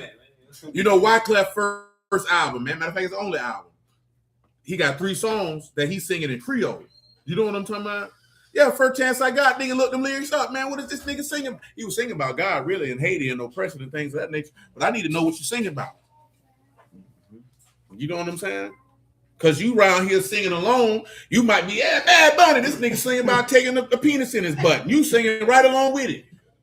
You know what I'm saying? Next thing you know, you wondering why you want a penis in your butt. You don't even know why. I ain't saying you specifically. I'm talking about people in general. You know what I'm talking about? Listen, all jokes aside, when you listen to sexual degenerate content and things of this nature, it can begin to implant in the recesses of your soul and the subconscious of your mind that now you want to participate in sexual degeneracy. Now, you might not go as far as a nigga putting a hot dog in your bun, you know what I'm talking about? But you wondering why you extra freaky today. You've been corrupt. You've been defiled. This is an R. Kelly all you want to. Keep on. Next thing you know, you in the chocolate factory. You say the bread and circus, man. I'm serious. I'm trying to tell you, man. Listen, read John 10 and 4, man. Man, I ain't saying this for no reason, man. I ain't saying this for no reason, man. John 10 and 4, man. So when he put forth his own sheep, he go before them, and the sheep follow him, for they know his voice. That's right. And a stranger will they not follow, but will flee from him, for they know not the voice of strangers. Go ahead. This parable spake Yahushua unto them, but they understood not what things they were which he spake unto them. Go ahead. Then said Yahushua unto them again, Truly, truly, I say unto you, I am the door of the sheep. All that ever came before me are thieves and robbers. Thieves and robbers. The sheep did not hear them. I am the door. By me, if any man enter in, he shall be saved, and shall go in and out and find pasture. Go ahead. The thief come not, but for to steal and to kill. He come not to do what? For to steal and to kill and to destroy. He come not to do what? To steal, to kill, and to destroy. I am come that they might have life, and that they might have it more. This man coming to steal, kill, and destroy. Like Mama just said, man, it's bread and circus. It's a dog and pony show. I've been telling you, man, you just can't be looking at stuff and think it's just entertainment, because it's not. You know what I'm saying? It's not. Even sports. The sports itself is not what you need to be paying attention to. It's the ads and everything else around it. It's the storylines and all that other stuff that they produce around it. The game itself is nothing. A game is just a game. You know what I'm saying? That game is just a game. There's nothing you can promote with a football game that's degenerate, other than just extreme aggressiveness and violence because of that particular game. But what degeneracy you gonna produce on somebody throwing a ball and you hitting it with a bat? None. Shooting a ball in the hoop? None. It's just a game. You know what I'm saying? But if you can take certain individuals who participate in that game who are degenerates and then use them to promote degeneracy, I can corrupt you, because now you have the desire to want to emulate this degenerate because you have a love for this game. And now you want to try to replicate his life or do what he's doing. Because this is how they kick their game. There's a reason why they make some of these men faces of products and things of this nature. That's why they do all that. It's just an avenue. You know what I'm saying? It's just a tool to promote whatever agenda that they're trying to promote. Case in point, the NBA used all them boys to promote faggots and lesbians. This is exactly what they did. You know what I'm talking about? That's what they say now. They woke and all this other extra stuff. That's what they used them boys for. Let's trot LeBron them out there, man, and say, man, be cool with the punks. Kobe called a nigga faggot. They find the man, had him come out there and apologize. We can't do that about the punk. But he really think this old faggot nigga here, though. But he can't say that. He's got to come out here while he play for these people. You got to promote punks, whether you agree with punks or not. Because guess what he ain't going to do? Walk away from them $60 million they paying it. Ain't that right? Get out there and promote these punks. Matter of fact, I'm going to make you a punk. I'm going to make you one. And guess what we turn around and do? Let me send my son over there to do it. Now he got a nigga tickling his twine, and he ain't shoot no jumpers. You know what I'm saying? That's the ball's supposed to be tickling the twine, not his ball. What's if you want to be a great? You want to be a great, don't be late. Meet me at 8. We got a date, nigga. You know what I'm talking about? But all jokes aside, man, that's how they do it, though. That's how they do it. You know what I'm saying? NFL wanted you to be degenerates. You know what to do. Let's get this punk out here and put him out here and let him have two niggas bump their loins together, looking passionately in each other's eyes. Man, I seen that jump, man. I say, man, this crazy. Because I don't never watch the halftime show. I don't care who performs. You watch it? Hell no. I seen the clip. I'm talking about, nigga, I didn't watch Kendrick. I don't watch, but it's not because I have an issue. It's not because, I just hate the artist. You know what I'm saying? It's, nigga, I'm watching for the game. So I don't care who's performing. I don't want to see none of these niggas. You know what I'm saying? I wasn't like, 50 and Dr. Dre's at the shoot. I don't give a damn. Y'all niggas holding up the game. No, the usual NFL halftime show is like less than 10 minutes. That's like an hour. You know what I'm saying? But the only reason why it's that long is because they want you to have this performance, so it gets stretched out to like 30, 35 minutes. You know what I'm saying? I don't want to see this nigga. I'm like, can't miss Rihanna, can't miss Beyonce. Who cares? You need to do it like college. Like the game, You know what I'm saying? Get out of here, because I'm here for the game. But truth be told, they use these entertainers as a draw to get people who would normally not watch the game to watch it. They watch it for that. You know what I'm saying? Not watching the game. And not watching the game. And this is how they use to let me promote some degeneracy to you. Have I got to get it to you? Whether it's through the ads and the commercials, whatever it is, I got to shoot something to you. I got you. Because what does he come to do, Civic? Steal, kill, and destroy. And that's the part of the mystery of iniquity. Because it's a hidden purpose and counsel for you to have contempt for the word. These people playing a dirty game. And I told you this before, I'm going to tell you again, man. Well, if you're not locked in with Yahuwah, the adversary can use you at any time. You're always going to be adversarial against the rhyme, reason, and purposes of God. That's how that goes. Because number one, word or not, I ain't listening to no nigga who grown man call himself Bad Bunny. That's a no. You know what I'm talking about? That's a no. It's simply fact, you're a grown man calling yourself a bunny. I'm good. It might be something different in his culture, man. It might be. Bad Bunny, Bugs Bunny. Bugs Bunny is a cartoon character. You're a grown man who specifically and explicitly picked the name. I know what I'm going to call myself. A bunny. I'm good, bro. And you could be very musically talented and a multitude of other things. I'm good on that. But that's just my personal perspective. This ain't got nothing to do with what he performed, none of his music, because I don't know that I had never heard of the man until he wrestled 2-3 years ago. I didn't know who this dude was. That's what they caught you. But you did. No, that's when I actually heard like, oh no. But that's why they put him on wrestling because they know. Yeah, that's watching it. no. That's when I heard. That's when I heard them say like he the biggest artist in the world. You know what I'm saying? Because I had never heard. I don't know who Cuz is. I'm not plugged into those type of things.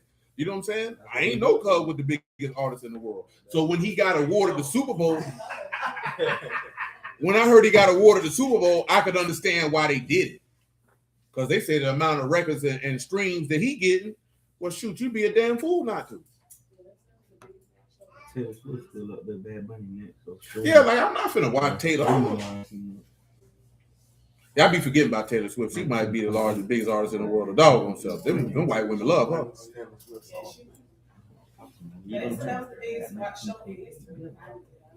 Yeah, I seen that. You know what I'm saying? Yeah, I think they also take the advent of all the internet views and things of that nature, which of course, when Michael Jackson did his, there were no, even when Mike performed, it wasn't nothing like, I gotta see Mike. I've seen Mike perform plenty of times. He's been on TV performing for years.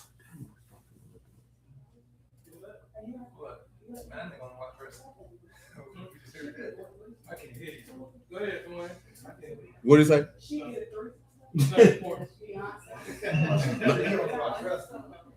Now, Beyonce had one solo performance. She might have been an add-on. Yeah, she might have been. Everybody is, Yeah, because you got the solo performance. You know what I'm saying? Because like that. didn't Kendrick come out when Dre them was on there?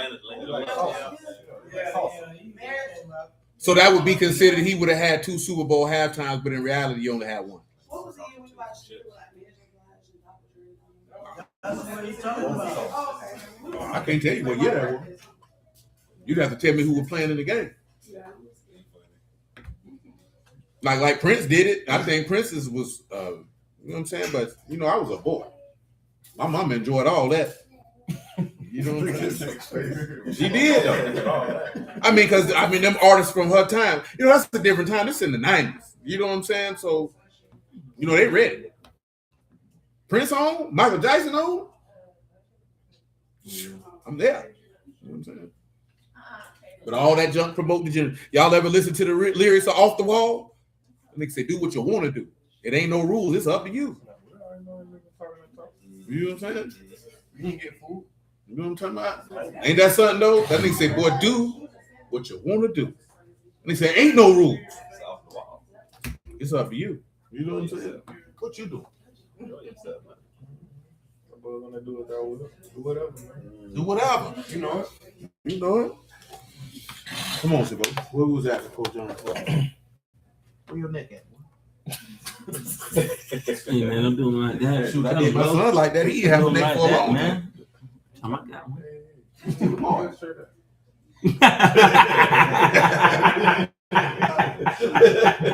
something. Just got it. You don't say don't do him like that. I called my son balls for 8 months straight. And he answered to it. Ball. He ain't ball no more. Shoot, that nigga will ball. It is what it is. We going first round 4? Yes, sir. Oh no, what you got? Where you start at? Your first John 4. Verse 11. Go ahead. I want you to come over here and grab 2 Corinthians 2 and 9 in a second. Come on. We say, beloved, if Elohim so loved us, we ought also to love one another. Mm-hmm. No man has seen Elohim at any Good. time. That's what we came If here. we love one another, Elohim dwell in us, and his love is perfected in us. His love is what? Perfected. Then we just read that about perfected love last night. And he said, what was the bond of perfection? To put on love. And he said, if you love one another, your love is what? Perfected. And guess what? That's why this man don't want you to be merciful. He don't want you to be forgetting. He don't want you to be none of that. Go ahead. Hold on. Mother Rona said, the enemy so subtle. My big brother was promoting bad money because of Trump and immigration. He said he was going to have all his TVs on to spite Donald Trump. I told him they were promoting gay pride. That's unfortunate. You know what I'm saying? Do you think Trump care that you cut this on? They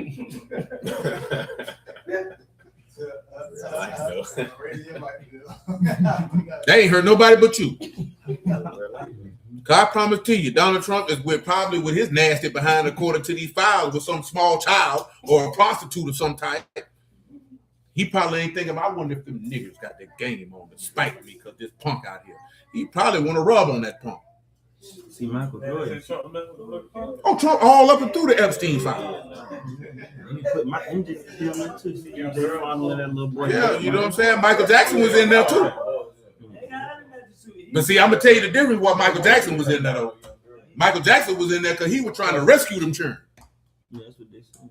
Yeah, Michael Jackson is in the Epstein file, but he in there for trying to rescue them children. And see, that's really what he had Neverland for, was to save them children. You know what I'm saying? But I mean, that's confirmation for what a lot of people felt like before he died, that man wasn't on that type of time. And now you get this confirmation he was trying to save these children from these nasty people.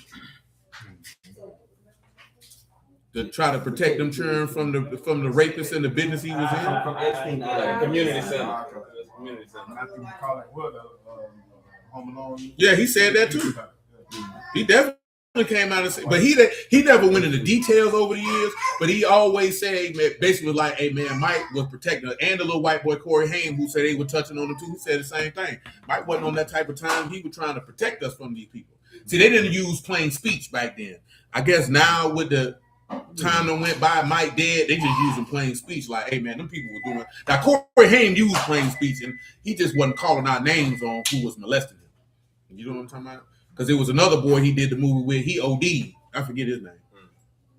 You know the movie Lost Boys or whatever the case may be. It's an older movie. You know what I'm saying? Y'all might not know who Corey Haim is, but shoot, that white boy went crazy, man. But he'd been out here for years talking about them people. Hey man, they touching on us. What he's saying, because he felt like he in the entertainment industry. He feeling for them boys and he trying to rescue them. Just children, period. Boys or girls. Like trying to scoop them up because he know what's going on. And God forbid it probably happened to him. Because there's definitely I didn't see that, but I was allegations that they claim that them boys got molested. Why are you trying to rescue him at your house? That's what I'm But Community center, man. because Epstein got, Because he got the wealth and the influence to be wealth able to and do the it. influence, yeah. He in them circles. You feel me? So To it's an just extent. like you come here and say, I'm a real process. That's pretty much what they were saying. Because at the end of the day, who he can't call the police. Yeah. Because the police ain't on the crew. The FBI, shit. You see them? Who he gonna see? That's one of them situations where we looking at it from a normal person's aspect. It's wealth stand. Like who he gonna call? Come here and have a good time. You can't call nobody and be like, hey man, Bill Clinton at this island, man, touching on a little boy booty. He can't do that. Just told you. You calling people who in on the boy booty. They gonna turn up missing. Can't do that. You know, they say his doctor lined him up. No, it's not. But he was just saying because Epstein on the island. Neverland was like his own little. You know. Yeah, There's a safe haven. Because a lot of the kids that they had may have been regular kids, but there's also kids who in the entertainment business. Yeah. That's what happened. All the niggas they go to Nicky anymore. Yeah, y'all come here. Same way like Usher parents here drop you off the Diddy house. Get dropped off with what you call on the road. Yeah, these ain't just like random children. Yeah. These are children who being given over to perverts. You know what I'm saying? So who is he gonna call? You can't call nobody when presidents are there. When heads of state are there and movers and shakers, ain't nobody for you to call. Damn Prince is there. You know what I'm saying? Andrew like this here. I like Lil Booty. Yeah, he just got arrested. Prince Andrew. He just got arrested behind him. Literally. Like I said, nobody gonna be able to call. When you got power brokers involved in certain things, like we probably all watch movies like that where we like, you can't call nobody. But yeah, when you start dealing with the higher echelon of society, who you gonna call? You gonna call the local sheriff? You're gonna be like, I know who I'm gonna call. I'm gonna call TK Water. Can't call him. Yeah, you can't call him. Because as soon as you make that call and they find out, because they're going to give him a courtesy call, depending on who it is. He's going to get a courtesy call. Hey, man, somebody came down here saying such and such, such and such. You finna be at the morgue. That's why Mike out of here now. I know, but if you already they're going to get you out of here, you can pull them dress it up right, have them interview right. Man, ain't nobody going to believe that, John. He did. Because Tommy Mottola in the Epstein file, and Michael Jackson was going along for years saying this nigga's a devil, he wicked. Oh, I didn't get to the depths of it, but I remember that's why he left Sony, because he came out and said, "Man, Tommy Mottola is the devil." Plainly, this man is the devil. But that sounds like conspiracy at that time. Nigga felt like it was straight up. That's what he said. And when that time he said, man, hey, man, he said the history books are a lie. He said, you need to know this. You must know this. And guess what? Mike wasn't skinning, grinning, or nothing. This man dead serious. Like, but there's a lot of interviews of this man talking like, I ain't know nothing about none of this stuff. But when Fat Boy showed me this stuff when I came home, I was like, oh, Mike a real nigga. Like 100. You know what I'm talking about? Like all the way around the board, he 100. Like, but they had an image of you in him that they wanted you to have. But when you like the book say, man, the abundance of a heart, the mouth speak. So now you hearing this man talk and you realizing, oh, Mike wasn't on none of that. He wasn't on none of that. When that man said they thought I cared about singing and dancing, that's what they thought. That man done bought everybody catalog. You know what I'm saying? When he hollered at Paul, how much would you pay for it, Paul? Paul said, probably this here. He said, cool. Then he went and bought it. This man was going around buying people masters and getting it back to him. Yeah, I read about that. As he should have. He say Eminem talk crazy, went and bought his. Let me get that. Yeah, let me get that. So when you got a man who's willing to do that and then protect you from known perverts, oh yeah, you got to go. They get you out. But see, this is why they paint you as crazy. This is why they paint you. We was having this conversation the other day because this is true story. Right now, 2026, right? You read the story of Daniel. What happened when Daniel seen Gabriel? What did it say happened? He thought he seen God, he fell out. But not only that, he seen something that nobody around him could see. Oh, yeah. Same thing is said with Paul. They heard a voice, but they ain't see nobody. Man, if a nigga had an experience right now, nigga say you got a devil in you. You know what I'm saying? People say all type of things, but there's little experiences in this book. They had an experience with God, and they gonna say, hey, man, you got something going on. I'm telling you. You could be in a situation where you could be in the Shalom, brother. So you could be in the presence of a Malakim, nobody around you could see or hear what you seeing. Scream down. You thought say people around people could see that donkey when they were talking to Balaam. It say that angel was standing there in the way with the sword the whole time. Balaam couldn't see him, and he peeled back his eyes and he seen him. He like, oh. Same thing happened in Kings. They say, listen to them say, let them see. And it was angels out there with swolls, man. You don't even know. Man, look at, man, it be all type of stuff in a realm you can't see. The book say angels will bear you up, and man, you could be riding, car finna flip, angel right there, man, tap that wheel, you all right, you good, keep on rolling. You don't know it, you can't even see him. You got a wicked nigga standing there, it's an angel with that fire. Boy, I'm ready to kill this nigga. Just give me the word. That nigga dead. You wonder why nigga fall out have a heart attack. Some nigga just had a heart attack. Other niggas got hit by that angel. Austin. You know what I'm saying? Like on real time, and you'll never be able to know. You'll never be able to know. You know what I'm saying? But come on, Zico. What you got? 1 John 4 and what? Just for verse 12. Go ahead. Say, no man has seen Elohim at any time. If we love one another, Elohim dwell in us, and his love is perfected in us. Yeah, he did, Barry. Go ahead. Say, hereby know we that we dwell in him, and he in us, because he hath given us of his Ruach. And we have seen and do testify that the Abba sent the Son to be the Savior of the world. Savior of the world. Whosoever shall confess that Yahushua is the Son of Elohim, Elohim dwell in him, and he in Elohim. And we have known and believed the love that Elohim have to us. Elohim is love, and he that dwell in love dwell in Elohim, That's right. and Elohim in him. That's right. Herein is our love made perfect, that we may have boldness in the day of judgment. So you can have boldness in the day of judgment. How is your love made perfect? If you operate in mercy, grace, long suffering, gentleness, goodness, and forgiveness, the love of God made perfect. You know what I'm saying? Mystery Babylon finds that blasphemous. Remember, your law say don't bear no grudge against the children of your people. You know what I'm talking about? That's what it's saying. Love your neighbor as yourself. Don't be no slanderer.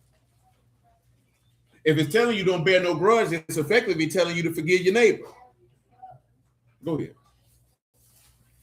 Say, herein is our love made perfect, that we may have boldness in the day of judgment, because as he is, so are we in this world. As he is what? As he is, so are we in this world. So everything in Exodus 34, we supposed to be like that. Go ahead. And there is no fear in love, but perfect love cast out fear. Because fear have torment. He that fears is not made perfect in love. Now this is different, right? A lot of people have fear. A lot of people fear for love because they ain't never experienced it. So they scared to receive it, scared to give it. You know what I'm talking about? I just seen somebody I grew up with say they posted something like, you know, they had been hearing God tell them to cut certain friends off, and they had been reluctant to do it, and they happened to run into somebody who was friends with the person that they had to I ain't gonna say cut off. She used the words let be. And she was basically like, this person was saying that this person that they had to let be was talking about her like a dog. And she was like, she considered them to be a true friend. Because some people just literally, if they fool with you, they love you. But everybody ain't like that. And then when you like that and people not like that, then it had you scared to love people. You know what I'm saying? Now you ain't made perfect in love because you got fear. Now you tormented, but you think torment is some type of pain. You tormented mentally. You know what I'm saying? Because you walk around here tormented. What if they do me dirty? What if they do this to me? What if they do that to me? You're in a prison of your own making. From the very thing that God is, because God don't live in that prison. That's why I would take just be you. You know what I'm saying? And I hated to see her post something like that because that's tough, especially if you consider them to be a friend, and then you say you getting the heads up from on high to cut this person off. You know what I'm saying? But a lot of people, man, listen, man. A lot of niggas ain't raised. Man, listen, a lot of people can't give you no love if they was raised in an abusive environment. They don't know what it look like. Nigga in there touching on you, beating on you. You know what I'm saying? Doing this, that, there, and the third. You don't have, because anything because remember, books say open rebuke is better than secret love. Mm-hmm. So correction is a part of love. Now, it's not being an a-hole about it. You know what I'm saying? It's letting the individual know, like, hey, that's not the right way to do things. Whoop, whoop, whoop. I tell you this because I care about you. I don't want you to crash out. But a lot of people take offense to that. You know another reason why a lot of these cheering like that? How you talking about how these women got these little girls with hair hats on and they got designer clothes on, this nigga in the first grade? Because you got it to the point, don't tell me nothing about my children. You can't say nothing to be about my kids. Well, your son's stupid, ho. He can't read. And talking to you, I see why he can't read, because I doubt you can't either. The only thing you look like you do is play the windpipe, ho, and I ain't talking about no instrument. That's how you need to talk some of these hoes, because that's what they need to hear. Because you're arrogant, you're proud, and you're sanctimonious, and you're a disciplinary problem. That's why daddy left. You know what I'm saying? That's why daddy left. Anybody want to sit around here and deal with you? You got a 6-year-old with a hair hat on. Man, I ain't gonna tell you no lie, man. If I was with a woman and I had a daughter, man, and I came and seen my daughter with a weave on, I'm swinging on her. Bah! What you hit her for? I don't do a point. That's what I hit her for. There's no way a first grader should have a weave on. Ain't no way. Why my daughter got heels? Why is you dressing a child like a young whore? Nigga think that junk cool. That junk ain't cool. Or you dressing your son like the nigga who left you? It's fun. I remember that junk, because we used to have these conversations when I was young. Man, I'm not finna be spending no ample amount of money on no baby clothes, man. Nigga don't care. Gonna get this boy some Oshkosh bagash and call it a day. Well, I'm just saying that's what we said back then. Now, we going to Target and we getting whatever that. No, we were talking about, this is 1999, 2000. Right now, it probably ain't started like that. Oh, it wasn't. It wasn't. It's whatever that brand is in Target. That's what it called then. We don't slide a Target, boy. Get you these pants for these $4, boy. Get you the T-shirt for these. Because I had them like, boy, I was in getting some diapers. Man, I'm talking about, I didn't know they had luxury diapers. I'm like, luxury diapers? You need luxury to boo-boo?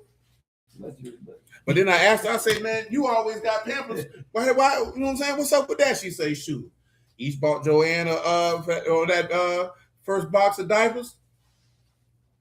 And she said, hey, they ain't did me wrong since. And they've been wearing Pampers ever since. That's how it is. It's simply because each on the box of Pampers before Joanne was born for a baby shower gift. That's why they wear Pampers. That's like, damn, I do remember each on them diapers. Because she ain't ever wore no Loves, not no Pampers. No, I mean Love, not Pampers. Love. Pampers high as hell.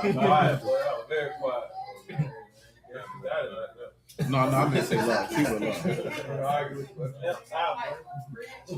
No, right? Because I was looking at the difference, right? Because I got like 100 diapers for $30 with them Love. I was looking at them Pampers was like $50. Everybody ain't able, but definitely buy. Yeah, them Pampers high as hell, man. And my son ain't never wore no Huggies. I don't know what they is. Huh? No seat.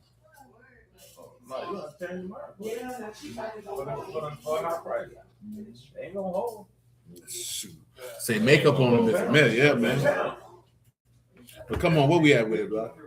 Oh, that's right. I need to go to 2 Corinthians chapter 1. Is it chapter 2? 2 Corinthians 2 and 9. Yeah, 2 and 9. Start right there. 13 years.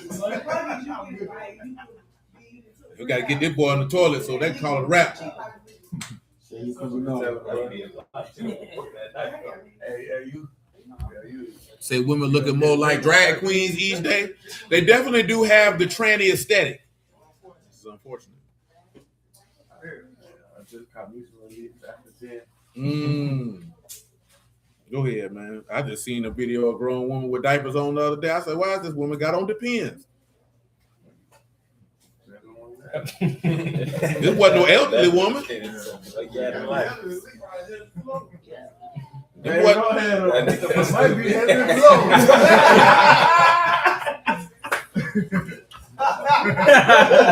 Hey, what's up with you on the couch, man? Women back here saying that's possible. Right, we That boy said she identified. So that's why it was funny, because it wasn't. Come on with it, blood. 2 Corinthians chapter 2, verse 9. Say, for to this end also did I write, that I might know the proof of you, whether you be obedient in all things. To whom you forgive anything, I forgive also. For if I forgave anything, to whom I forgave it for your sakes, forgave I it in the person of Amashiach. Lest Hashatan should get an advantage of us, for we are not ignorant of his devices. And I'm reading this here because give him advantage. This man is always seeking to get an advantage. That is Konekteo, that is to have more or greater part or share, to be superior, excel, surpass, to have an advantage over, to gain or take advantage of another, to overreach. You want to gain and take an advantage over us. So when you look at the mystery of iniquity, which I'm trying to preface this, start this out because I said we'll have to go back over it because we ain't did it in a while, but we can combine Mystery Babylon and the mystery of iniquity together because you have the hidden counsel of confusion and the hidden counsel of contempt. You know what I'm saying? So that's what's being promoted. And you have to know that. You have to pay attention to that. You just can't be walking around here lame to the game. That's how you get got. You know what I'm saying? So I got to get him off of here because it's only one, and that's me. You know what I'm saying? You don't know about it. You ain't never seen that movie. You know what I'm talking about? You know about that?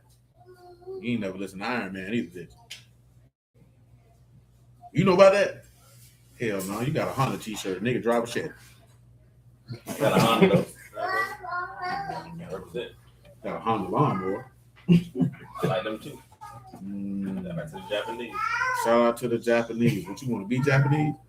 I can get some ramen though. That ain't even Japanese. Well, shit. That nigga said I can get some ramen.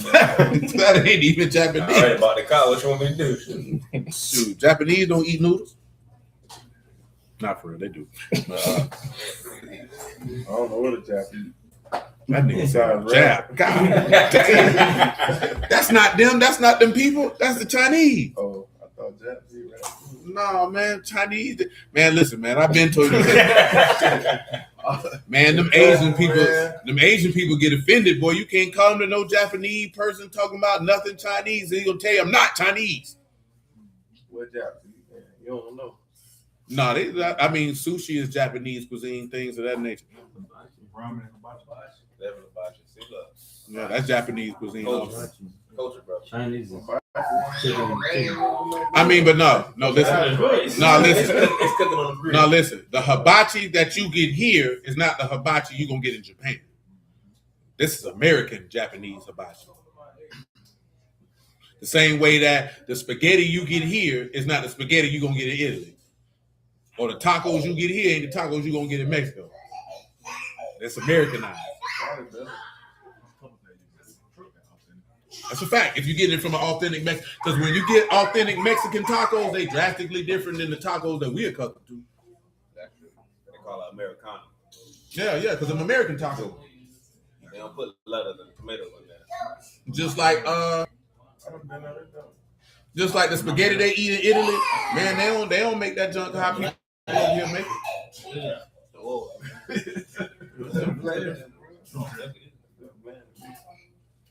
But listen, come back to 2 Thessalonians 2. We finna get off here. They like Because I'm saying this because we done already cycled through Revelation 17 and 18 and basically 19 and 14 before we got to chapters 5 and 6. You know what I'm saying? Because kind of dealing with the two witnesses, we done kind of already hit everything in Revelation that we need to hit.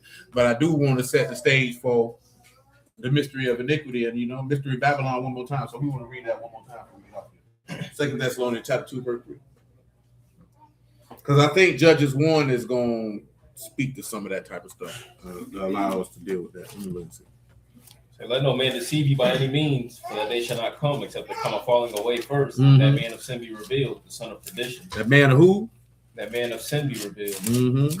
And who oppose and exalt himself above all that is called Elohim, or that is worshipped, so that he as Elohim sit in the temple of Elohim, showing himself that he is Elohim. Mm-hmm. Remember you not, when I was yet with you, I told you these things, and now you know what was told, that he might be revealed in his time. In his time.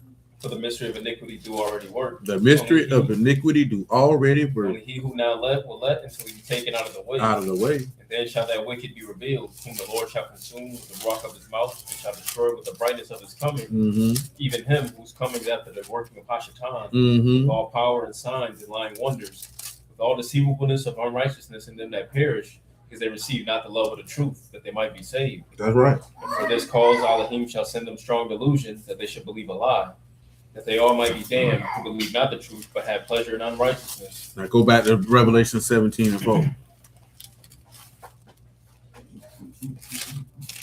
Yeah, we got to line that up. And the woman was arrayed in purple and scarlet color and decked with gold and precious stones and pearls, having a golden cup in her hand full of abominations and filthiness of her fornication.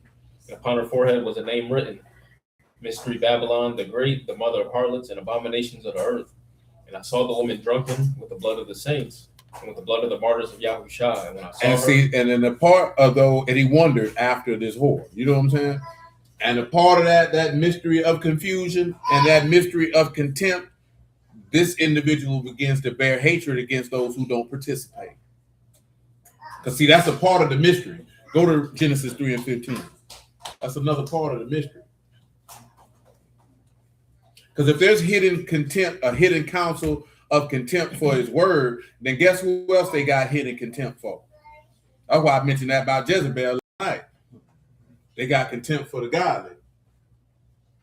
and I'll put enmity between you and the woman, and between your seed and her seed. Mm. It shall bruise your head, you shall bruise. He said he gonna put enmity between who? You and the woman, and between your seed and her I'm gonna tell seed. y'all something that is one of the most harshest realities for a lot of people to understand. I ain't talking about running up on your people with some word provoking certain things, man. But I'm gonna keep it honest with you, man. If you really, really own the word for real, man, a lot of people who you got love for have hidden contempt for you. And it's really, as he says in Thessalonians chapter 4, 1 Thessalonians 4, to be specific, he that despiseth not man, but God. You know what I'm saying? Because they really hate God. You know what I'm saying? They really hate God. What you doing, boy? Oh. Just a look. Already low. Yeah, they really hate God. But they don't want you to know that. And that's why I always told you, don't get upset. You're good to go, boy. You on a journey. Continue. Okay, got him started. You should rise up and walk. Rise and walk. Take up your bed and walk. No, listen, man. And that's a part of the mystery of iniquity is that contempt. Because that contempt from the righteous to the wicked is all throughout the entirety of the word, right? From Cain and Abel, but starting with the serpent and Eve, to Cain and Abel, to the kings that kidnapped Lot. Yep. Like it's all the way through. So when it's already been working, it's already been working. But now when we turn around and you look at the mystery of confusion, because let's look at confusion in English standards. I was looking at all them names the other day to see if they number did all of them sound crazy. Confusion was the first one. You got Subdue's name. Listen, this is what it says confusion is. The inability to think clearly, often resulting in disorientation, memory loss, and the difficulty of making decisions. Now, this is dealing it from a medical standpoint. Now, when you look at it from a definition standpoint, it's the act or instance of confusing, the quality state of being confused or confused mass or mixture. So guess what he's trying to confuse you with and mix you with? Then it also is to lack clarity, to be able to think, to understand, feeling perplexed. But that's the key component out of all that. He said you don't have the ability to do what, Civic? Understand. So when we look at that and we know the Son of Elohim is coming, giving us an understanding that we may know him that is true and that we in him that is true. Even his son Yahushua HaMashiach, this is the true Elohim in eternal life. And you know that he came and say he calls him to understand the scriptures. And they say, if you lack understanding, you worthy of death. Now you see why the type of confusion that Babylon is going to try to work. I want you to go Proverbs 8 and 1 real quick.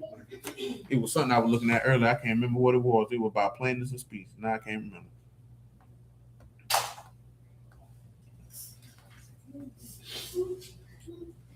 He said, do not wisdom cry and understanding put forth her voice. She stands at the top of high places by the way and the places of the paths.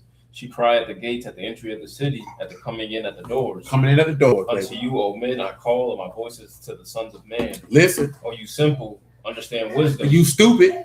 Be you of an understanding heart. Behavior of a what? Of an understanding heart. Why? Hear, for I will speak of excellent things, and the opening of my lips shall be right things. Right things. For my mouth shall speak truth, and wickedness is an abomination to my lips. Abomination. All the words of my mouth are in righteousness. There is nothing froward or perverse in them. Nothing. They are all plain to him that understands. They all what? Plain to him that understands. They all what? Plain to him that understands. Tell him what plain means, man. Make it plain on the tables. Let him that read can run. Ain't that what it say? That is not coac. That is straight, right, straightness to be in front of. Make it straight. Go to Habakkuk chapter 2, man. Let's see what words used for plain right there, man. 2 and 3. Make it plain on the tables, man. But notice he say, if you got understanding, it's plain. That means it's straight. If it's straight, that means it's upright. If it's upright, that means it's righteous. That means if it's righteous, it's of faith. It's of a faith. It's of God. That's why it's plain to you. That's why a lot of people struggle with the testimony of Yahushua, because to them it ain't plain. Oh, you making that up. Oh, it don't say that. Well, hey, man, it ain't for you then. Because he say it's plain to him who have understanding. For the vision is yet for an appointed time, but at the end it shall speak and not lie. Not lie. Tarry, wait for it, because it will surely come. It will not tarry. Behold, his soul which is lifted up is not upright in him, but the just shall live by his faith. What verse that was? It said, make it plain. Say ye also. Verse 2. Oh, yeah. 2 and 2. He said, Yahuwah answered me and said, write the vision, make it plain upon tables, that he may run that read it. Now tell him what plain is right there, man. He said, make it plain. This is ba'ar. This is to make plain, distinct, to make clear, to declare. Make it clear. So, Yahushua said, hey, I caused them, he opened up the scriptures to cause them to understand it. He made it clear. So for us, it's plain on the table. Because he said the just live by their faith. If the testimony of Yahushua is the ruach of prophecy, and where there's no vision, the people perish, and the vision been made plain to where you can see it clearly and distinctly, guess what you're not going to be? Disoriented and confused. But when that stuff ain't plain, that's why I had him finish in 2 Thessalonians when it said, hey, but those who don't receive the love of the truth, read again for them, man. 2 Thessalonians 2 and 10. That's how Babylon can confuse them. That's why I say, I find more bitter than death to woman, because her hands are like snares and her heart, her heart's like bands. He that love God will escape from her, but the sinner shall be taken by it, because you're gonna be confused, and that hoe gonna get you. With all deceivableness of unrighteousness, and them that perish, because they receive not the love of the truth. So you don't have the love for the truth, it ain't gonna be plain to you. Go ahead. So that they might be saved. For this cause, Elohim shall send them strong delusion. That they should believe her? A lie. Why? That they all might be damned, who believe not the truth, but have pleasure in unrighteousness. They have pleasure in what? Unrighteousness. And that's why they don't want to, that's why they get confused, because what did it say that they were doing? Drinking the wine of her fornication, because you have pleasure. And what did it say about all them people we read in Jeremiah 51 and in Revelation 18, that it said that all these people were doing with Babylon? Drinking from that cup, taking delight in her delicacies. That's why people get upset, like Barry said earlier. People don't want no structure, because I take pleasure in doing what I want to do. I done heard people who say they Torah keepers say, what's wrong with having sex with multiple people if they consented? Nigga, is you serious? You can't say that and say you stand for this, because what you promoting in that instance? Unrighteousness. Because you can't say you represent for a God who don't stand that type of behavior, but you don't see no problem with it. And the reason why I say that is because most people only care about doctrinal stances and not godly stances. And that's how that hoe gonna get them, because you can be unfaithful with her. You can be faithful to your lust. You ain't got to be faithful to her. Let's end it with this, man. Ezekiel 14:1 on general principle. You hate God without you really saying it, but you're saying it. You saying it. A lot of people say they hate God every day. And I would respect people more if we were talking about this other day, like, hey, man, but you don't believe this word, boy? Because you want to make an amalgamation of others. Because at the end of the day, a lot of men aren't men. Meaning, you want to play a political game instead of being fervently ardent that this is what I'm on. And because people say, how can you bash other people? Man, nah, my nigga. I ain't got to go around screaming about it, but no, cause I don't stamp none of that, nigga. Well, your guy will check this out. Holla at him when you see him and you tell him, nigga. Cause I ain't going along with that to make you feel comfortable. Or because you don't agree with it, you think I ain't supposed to say nothing. I ain't no hoe. You know what I'm talking about? So nigga, bump your God, nigga, and everything you stand for, nigga. Your God, and that's when they come up with stuff to try to be mad with you, who and really ain't nothing you really can say. Because they gonna point out the stuff that men were doing. You who ain't got nothing to do with what he was doing. Or he killed himself, and that nigga should have died. You know how many people I got upset? You know how many people tried to talk about they were gonna box me in about them children with that she belt? All of them should have died. They should have washed their mind. I ain't got no problem with it. How you ain't got no problem with it? Cause I don't. This man don't do nothing without cause, nigga. You know what I'm talking about? That's you got a problem with it, and you mad cause I don't. I don't give a damn how you feel, nigga. See, one thing about my nigga Manny, my nigga Manny already know. Niggas know Manny don't bleed no book. And this is what this nigga Manny be doing to these niggas. He be trolling these niggas and antagonizing these niggas on purpose because he know they gonna crash out. He don't do that to me because he know what I'm locked in on what I believe, and he know I ain't gonna go back and forth about it either. That's why he don't troll me like he trolled him. Because when you don't believe something, you know what you gonna do? Crash out because a nigga don't believe it. Because you mad and you feel like you got to get in a sparring match to get him to believe it. I ain't got to do all that. I'm telling y'all don't see. When a nigga always talking about why you ain't accepting my information, this nigga, you don't even believe it, nigga. Because if you believe it, what you trying to persuade me so ardently for? Because you want that validation of other people accepting. That Big Greasy? I already know. I've been to it. Big Greasy don't believe none of that word. You calling me trying to beg me to agree with you for? Now, man, look here. I tell you one time you don't agree, it's over with. It's over with. Like dead serious, man, it's over with. Because I'm already fully persuaded. I didn't share this with you to try to get in a back and forth to get you to believe it. I'm already locked in. I'm already locked in, boy. I'm telling you. Because man and my niggas, them niggas be getting mad. A lot of niggas who in the word, they don't like him. But he be trolling them though, relentlessly. And they don't even be knowing that he be trolling them. Because he used to be in IUIC, so he know what buttons to push with some of these people. You know what I'm saying? Because he know just like I know. These niggas don't believe this, man. They spend all their time arguing with people about the word because they trying to convince themselves. Because niggas know I don't say nothing. If I say something, it's going to be for a reason, not to get you, hey, man, that's not correct, or whoop, whoop, whoop, or hey, this is a way to look at it. I'm not going to argue with you about nothing, though. Because you know one thing I know, that Yahuwah is the living Elohim, and that Yahushua is the son of Elohim, and he dies and rose the third day, and ascended in Shamahim, son of Ruach HaKadosh, that men might live forever. You don't believe that? What that got to do with me? That ain't got nothing to do with me. That got something to do with you. Now, damn, so ain't got nothing to do with me. And guess what? I don't care if you don't believe it or not. You know what I'm talking about? You're going to believe when that man there's going to be a lot of sword swinging, no flower bringing. You know what I'm talking about? Just dead niggas on the ground, like dung on the earth, from one end of the earth to the other. Let that be known.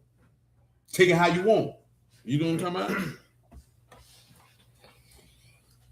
But that good said, bro, we want to roll nothing else. Ezekiel 14:1. Say, then came certain of the elders of Yasharal unto me and sat before me.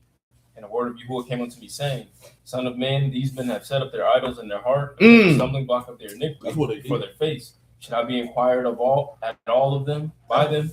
Therefore speak unto them and say unto them, what you got to say? Yahuwah Elohim, every man of the house of Yasharal that set up his idols in his heart, and put the stumbling block of his iniquity before his face, and come to the prophet, I, Yahuwah, will answer him that come according to the multitude of his idols. Notice how he said, man, the idols you got in your heart, give him the Hebrew word for idols. He said that's how he gonna answer you. That is Gilul, that's idols. Whatever it is that you bowing down and worshiping in your heart, he said, I'm gonna answer you according to that. You know what I'm saying? Go ahead. So that I may take the house of Yasharal in their own heart, because they are all estranged from me through their idols. Therefore, saying to the house of Yasharal. Now, Paul, that's what we got out of 2 Thessalonians. What did it say? He said that they didn't receive a love for the truth because they took pleasure in unrighteousness.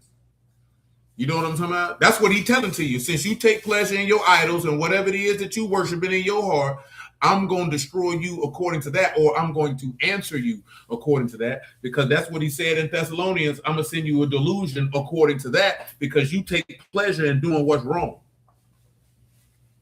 Go ahead. Which is basically being made reprobate.